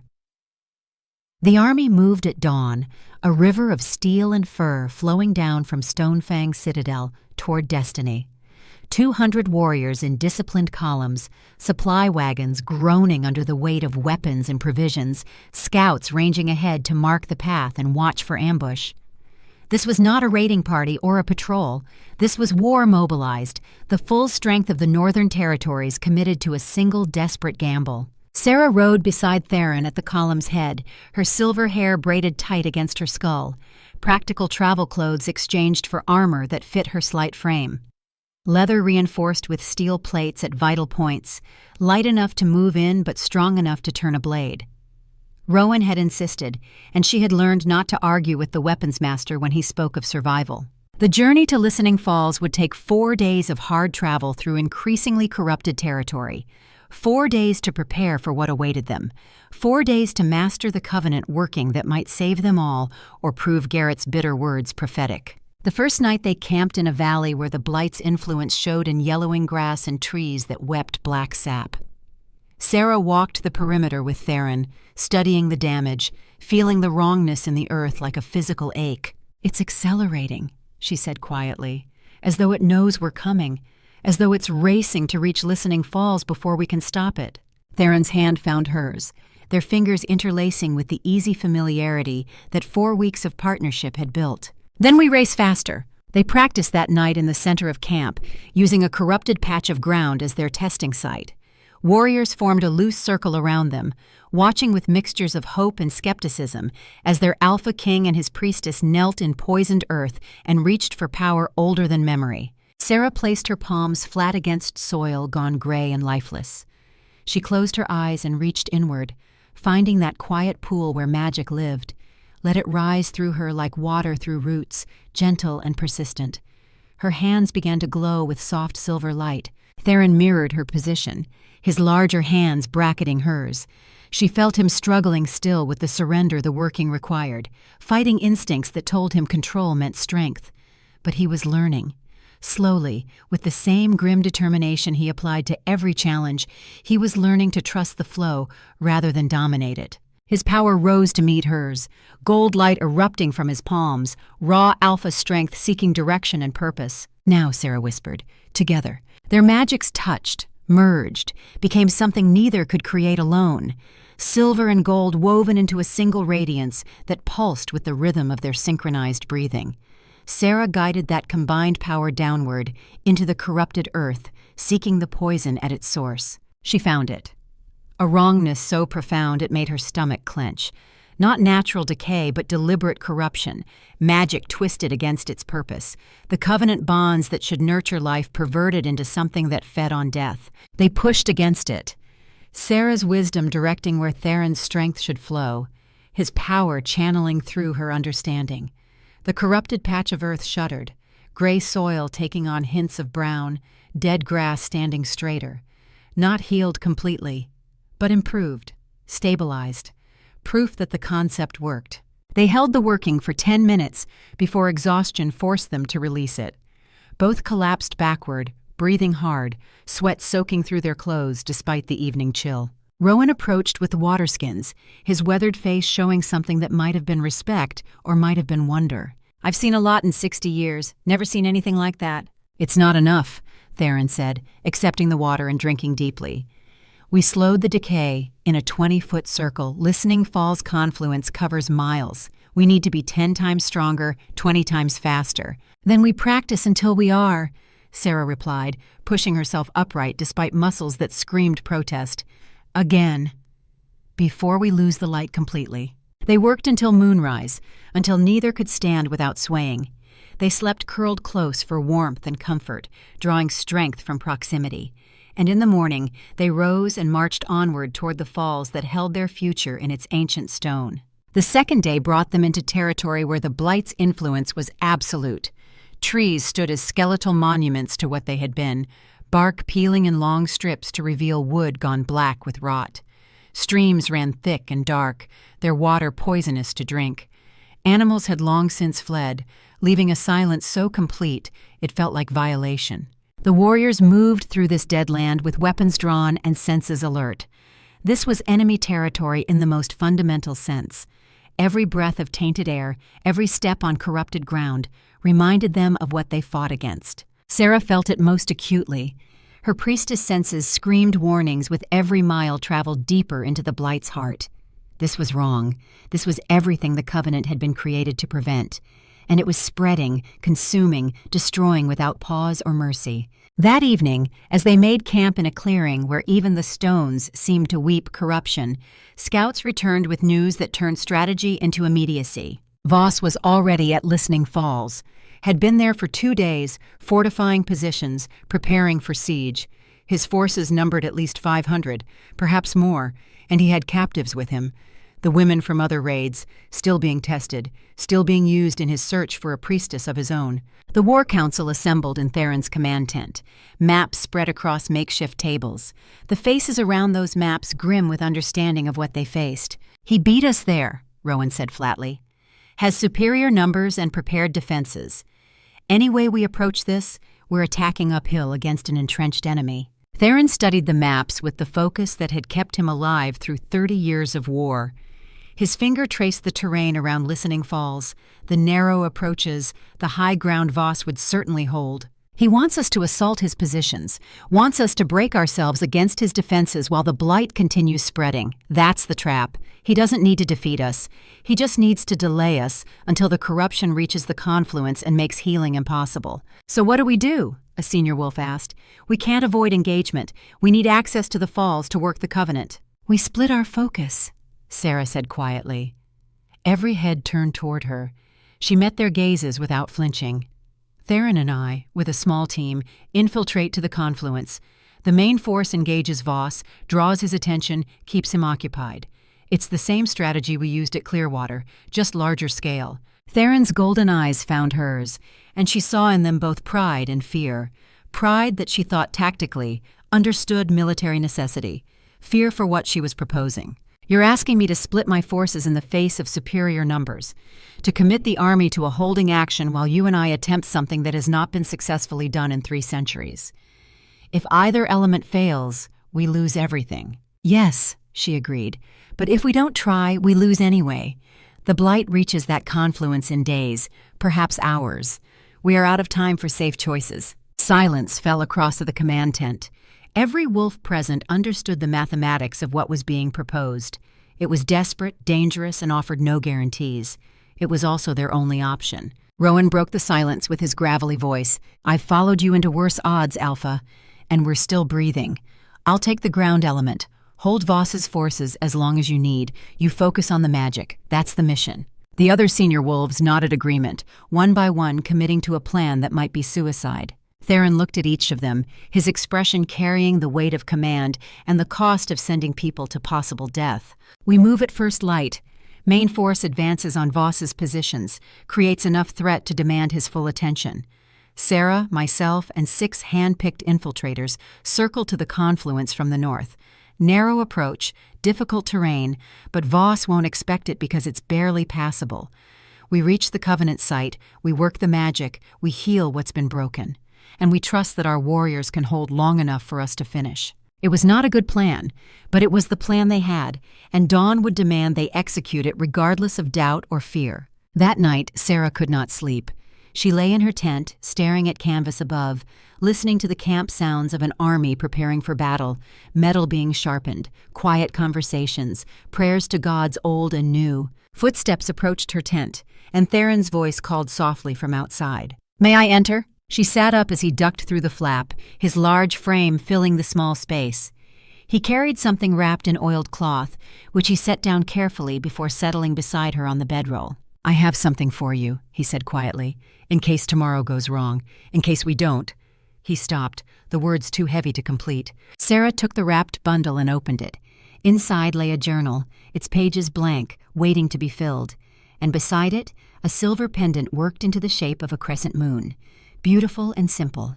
The journal is for you to record what we learn, Theron explained, so that if we fail, someone else might succeed where we could not. The knowledge doesn't die with us. And the pendant? That is for you because you should have something beautiful that has no purpose except to be beautiful. You've lived 18 years as sacrifice and 6 weeks as strategic asset. I wanted you to have one thing that's simply yours, with no duty attached. Sera's throat tightened with emotion too large for words. She set the gifts aside carefully and took his scarred hands in hers. Theron Blackridge. In the morning we face what may be the last fight. Before we do, I need you to know that these weeks with you have been the first time I've felt truly alive.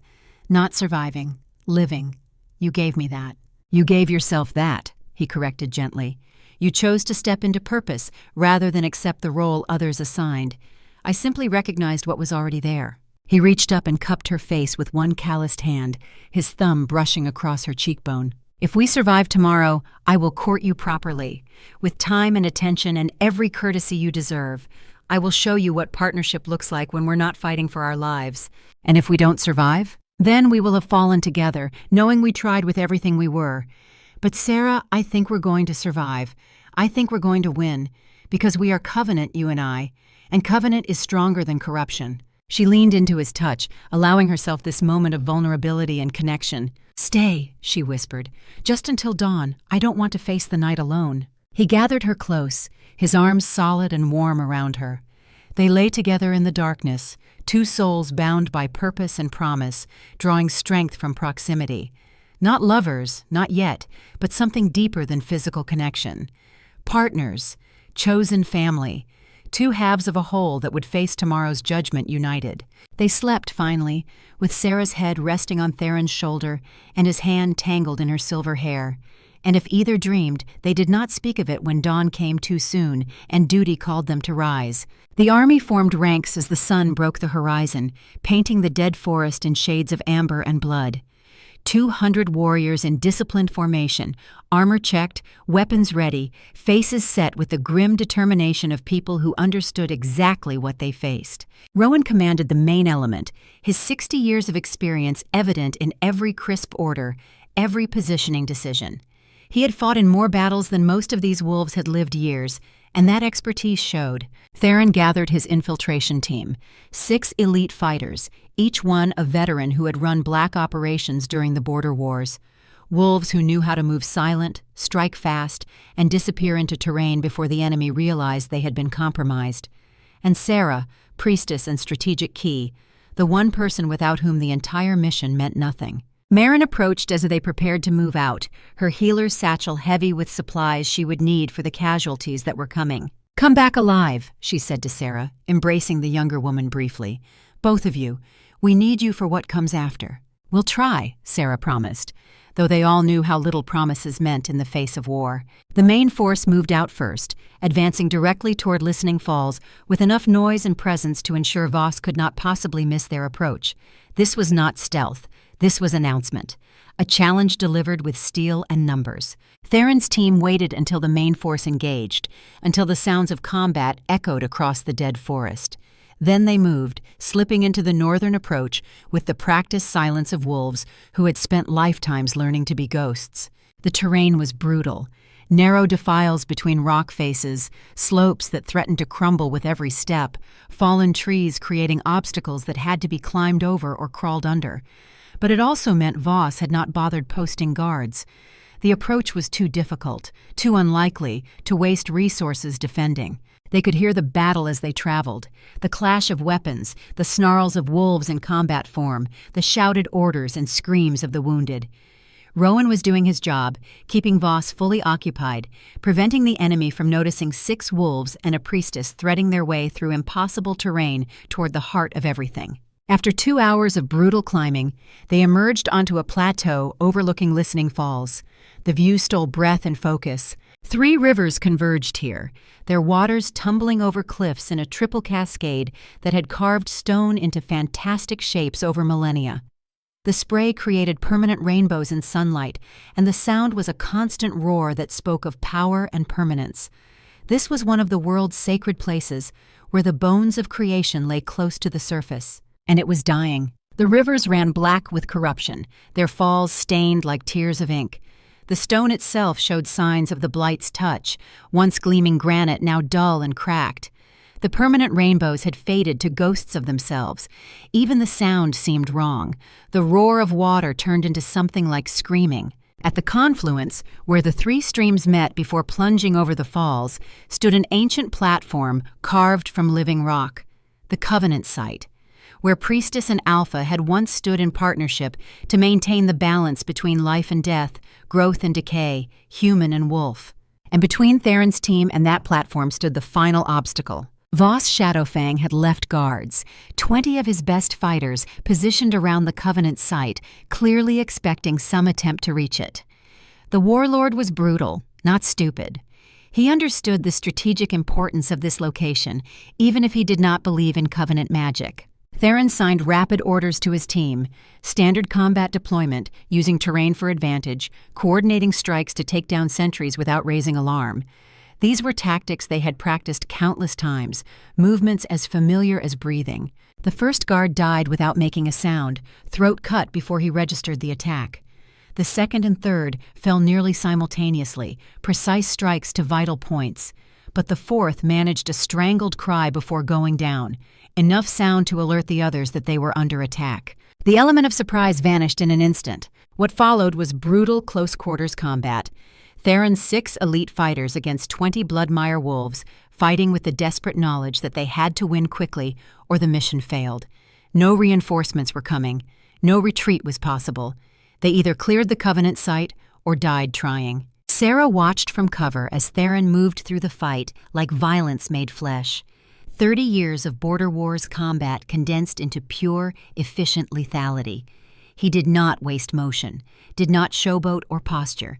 He simply ended threats with the clinical precision of someone who had long ago made peace with what survival required. But they were outnumbered 3-1, and even elite fighters had limits. One of Theron's wolves went down, hamstrung by a Bloodmire fighter's blade.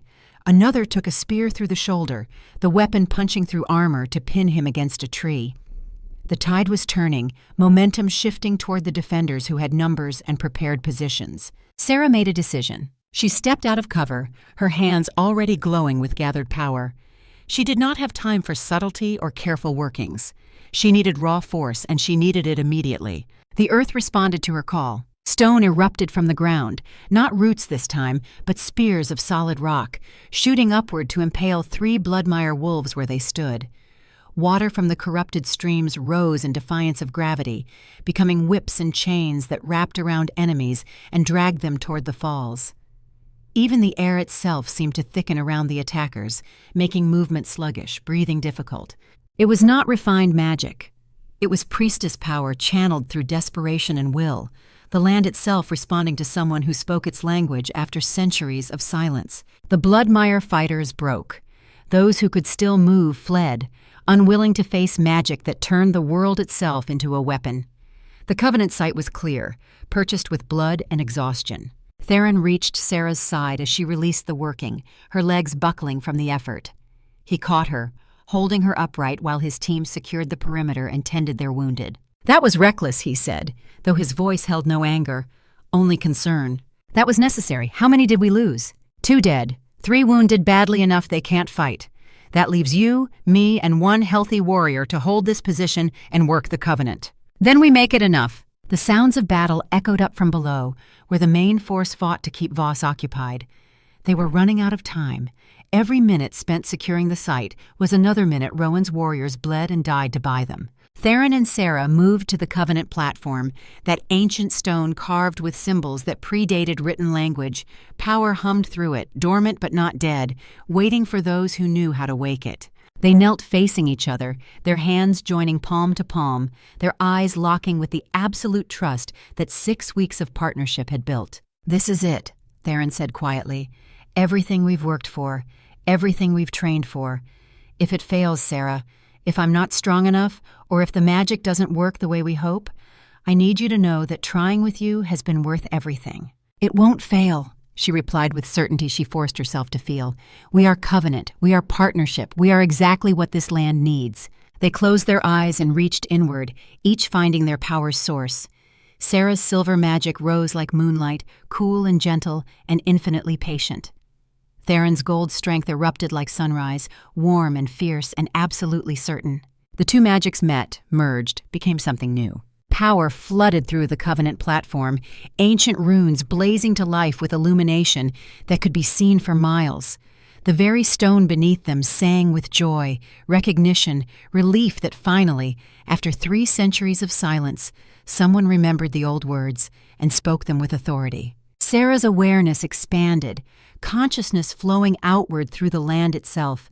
She felt the blight like poison in a body, corruption spreading through earth and water, choking the life from everything it touched. And she felt the Covenant network, those connections between sacred sites that had once maintained balance, now broken and failing, but not beyond repair. She guided Theron's strength to the breaks, showing him where to pour his power, how to reinforce what had been shattered. He followed her lead without question, trusting her wisdom absolutely. Together they worked to reweave bonds that had held for millennia, to restore the balance that kept life flourishing. The working was agony. Pain lanced through Sera's body as she channeled more power than any human was meant to hold. She felt herself burning from the inside, magic consuming her like fire through dry wood. But she held on, held the connection, held the working together through sheer stubborn will. Theron fared no better. His body shook with effort, sweat pouring down his face, every muscle locked in rigid concentration. The alpha strength that made him nearly invulnerable was being channeled into healing rather than combat, leaving him exposed and vulnerable in ways he had never experienced. But they did not stop. Could not stop. Because the alternative was failure, and failure meant everyone they loved would die. The blight screamed as it was burned away, a sound that existed only in magical senses, the corruption's death wail as covenant power purged it from earth and water and stone. The blackness retreated, inch by agonizing inch, pushed back by silver and gold light woven into irresistible radiance. The three rivers began to clear, corruption boiling away under the onslaught of magic worked by perfect partners. The stone platform beneath them cracked as ancient power flowed through it, with an intensity it had not felt since the Covenant's height.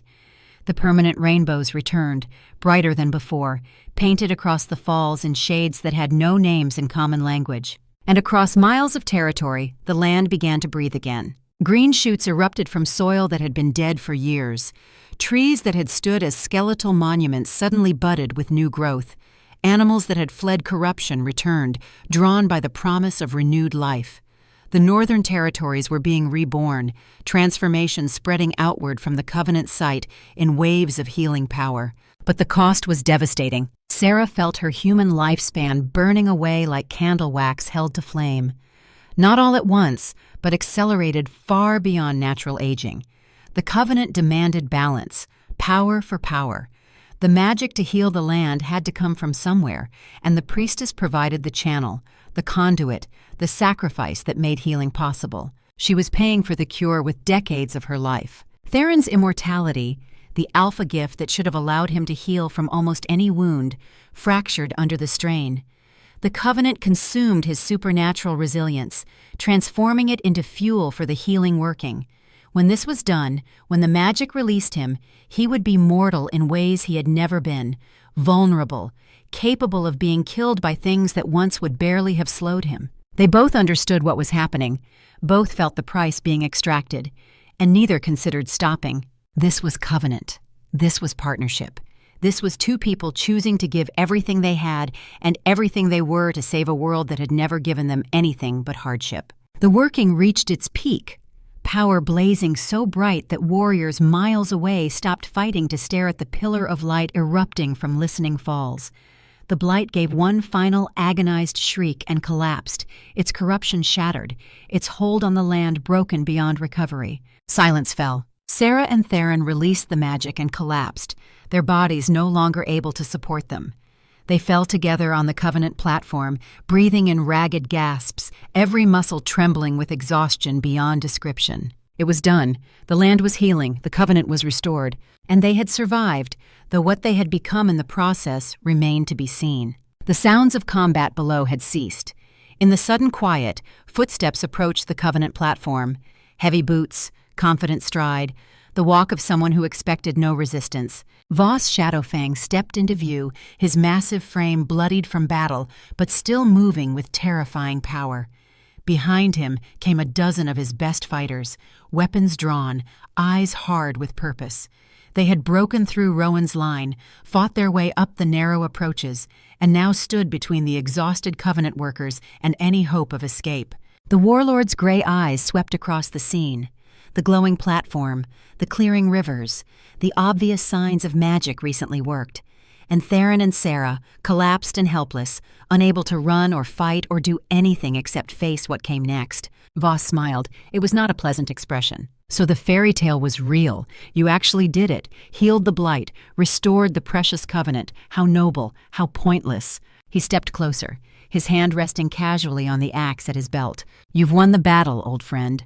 Saved the land, given the Northern Territories a future, and now I'm going to kill you both and take everything you've just restored. Because that's how the world actually works. The strong survive, the weak fall. And right now, you're about as weak as I've ever seen you. Theron tried to push himself upright, but his body would not obey. The working had taken everything. He was helpless, and they both knew it. Sera reached for her magic, trying to gather enough power to defend them, but the well was dry. She had poured everything into the Covenant and nothing remained.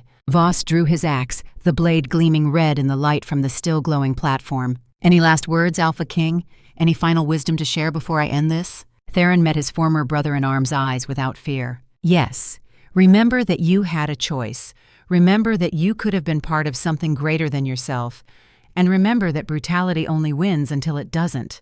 Voss raised the axe, preparing for the killing stroke. And then Rowan Ironclaw emerged from the narrow defile behind the Bloodmire wolves, leading what remained of the main force. 50 warriors, bloodied and battered, but still fighting. Still loyal. Still refusing to let their alpha fall. The weapons master's voice rang out across the Covenant site. Lower your weapon, Voss. You're surrounded and outnumbered. Surrender, and we'll grant you exile. Continue, and we grant you death. Voss spun, seeing his tactical situation collapse in real time. Rowan's warriors spread out, cutting off retreat, weapons ready. The Bloodmire fighters, seeing themselves trapped and leaderless, began lowering their own weapons. They had not signed up to die for a warlord's pride. The standoff held for one tense heartbeat. Then Voss laughed, the sound bitter and tired. Look at you all, defending a fool's dream, following an alpha who gambled everything on ancient magic, and you won. He turned back to Theron, something like respect in his gray eyes. You actually won. I thought you were leading everyone to extinction. I was wrong. The axe lowered. I could fight my way out, kill some of you before you brought me down. But what's the point? The war is over. The blight is healed. You've proven your path was right, and mine was. He paused, searching for words. Mine was born from despair. I stopped believing anything could be fixed. That was my failure. He dropped the axe, the weapon clattering against stone. I submit to your judgment, Alpha King. Do with me what honor demands. Theron, still unable to stand, nonetheless spoke with the authority that had carried him through 30 years of command. Exile. Take your fighters who wish to follow and leave the Northern Territories. Rebuild somewhere else. Become something better than what you've been. That is my judgment. Voss nodded slowly, accepting the mercy he probably did not deserve. You should have killed me. I would have killed you. I know. But we're trying to build a world where that's not the only option. Be part of that world or leave it. Your choice. The warlord turned and walked away, his remaining followers trailing behind him. Disappearing into the forest that was even now beginning to heal, their future uncertain, but their threat ended. Rowan reached the Covenant platform and dropped to one knee beside Theron and Sera, his weathered face showing relief and concern in equal measure. You look like hell, Alpha. Theron managed a weak smile. Feel worse. Help me up. The weapons master lifted his Alpha King with surprising gentleness, supporting his weight until Theron could stand on his own. Another warrior helped Sera to her feet, and she leaned heavily on the offered arm, her legs still trembling with exhaustion.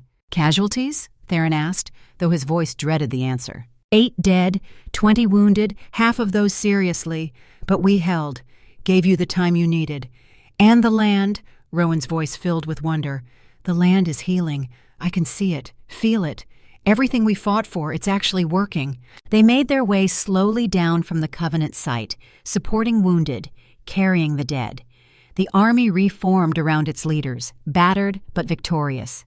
They had won, though the price had been measured in blood and sacrifice. They returned to Stonefang Citadel 3 days later, moving slowly to accommodate the wounded. Word had spread ahead of them, and the fortress erupted in celebration as they approached. The gates stood open in welcome, people lining the walls to cheer, children running alongside the column throwing flowers that had not bloomed in years. Merrin met them in the courtyard, her healer's eyes immediately assessing the damage. She took one look at Sera and Theron and knew instantly that the victory had come at tremendous cost. You're different, she said bluntly as she examined Sera. Aged. Not drastically, but I'd guess you've lost 10 or 15 years, maybe more. Sera nodded wearily. The Covenant demanded balance. I paid what it required. Merrin turned to Theron, her touch gentle as she checked his healing, or rather, his lack of supernatural healing. Wounds that should have closed within hours remained open, angry, requiring actual treatment.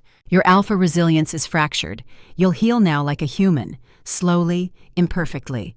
You're mortal, Theron, truly mortal for the first time in your adult life. The Alpha King met her eyes steadily. I know, it was worth it. The healer's expression softened. Yes, I believe it was.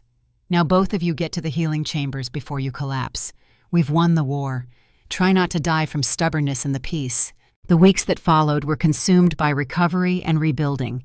The land's healing was visible daily. Green returned to forests that had been dead.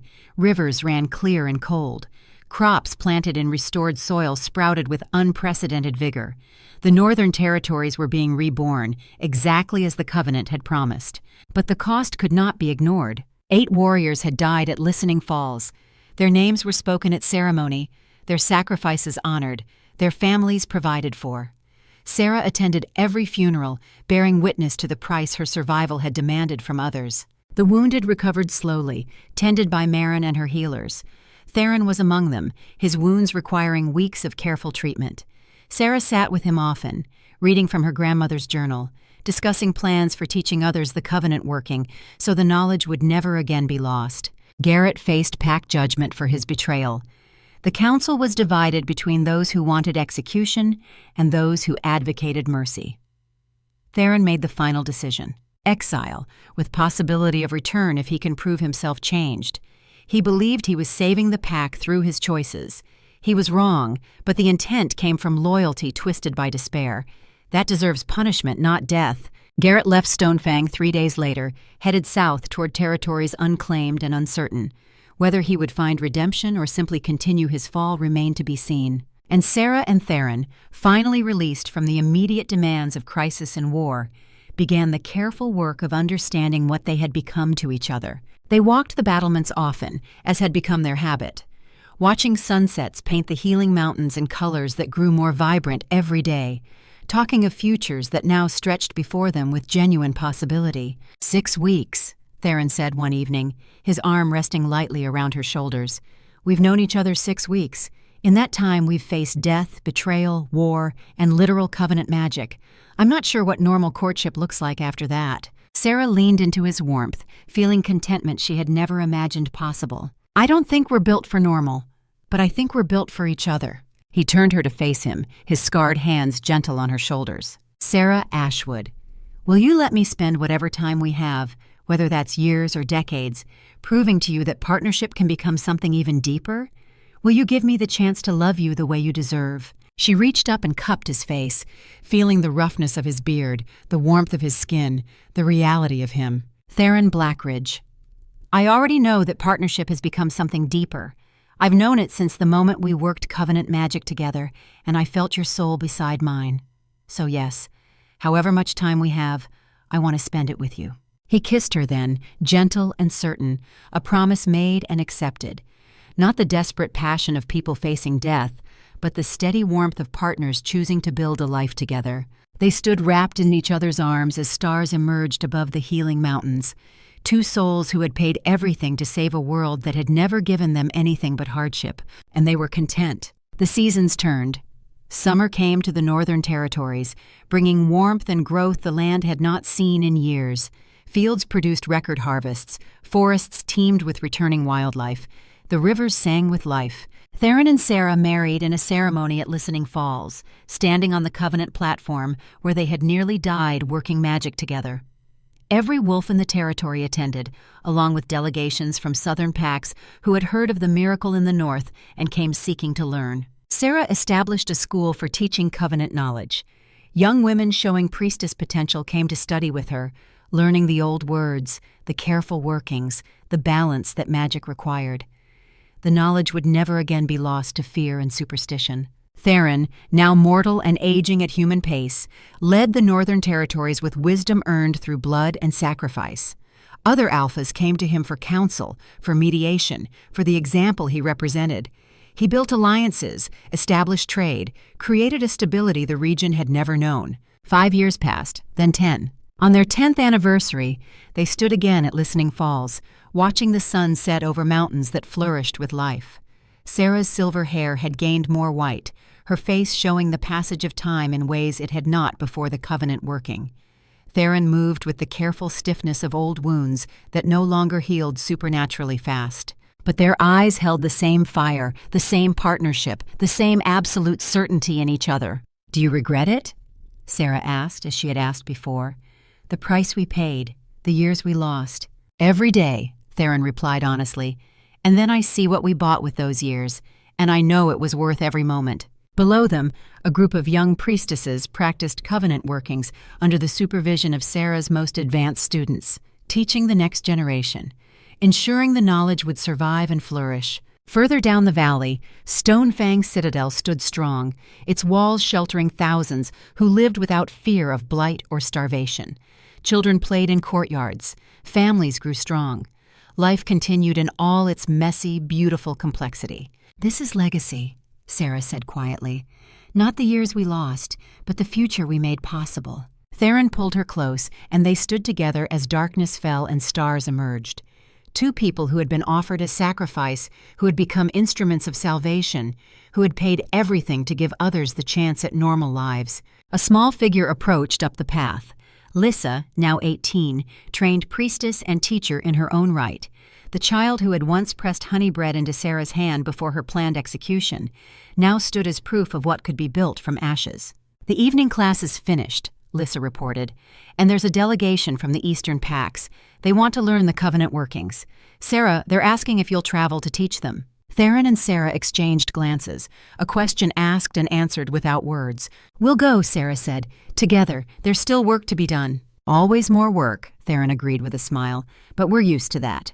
They walked back toward the citadel, 3 generations bound by purpose and promise. Behind them, Listening Falls sang its eternal song. Ahead, the future waited with possibilities earned through sacrifice and sealed in covenant. The girl who was meant to be sacrifice had become salvation. The warlord who led through strength had learned to lead through wisdom, and together they had proven that partnership could heal what brutality only destroyed. The Northern Territories flourished under their watch. The covenant was restored, the land healed, and 2 souls who had paid everything discovered that some prices purchase futures worth the cost. They had chosen partnership over power, hope over despair, each other over everything else the world offered. And in choosing, they had saved a world that never expected salvation to come wrapped in silver hair and battle scars. The blood moon rose, but this time it shone down on a land reborn. The end.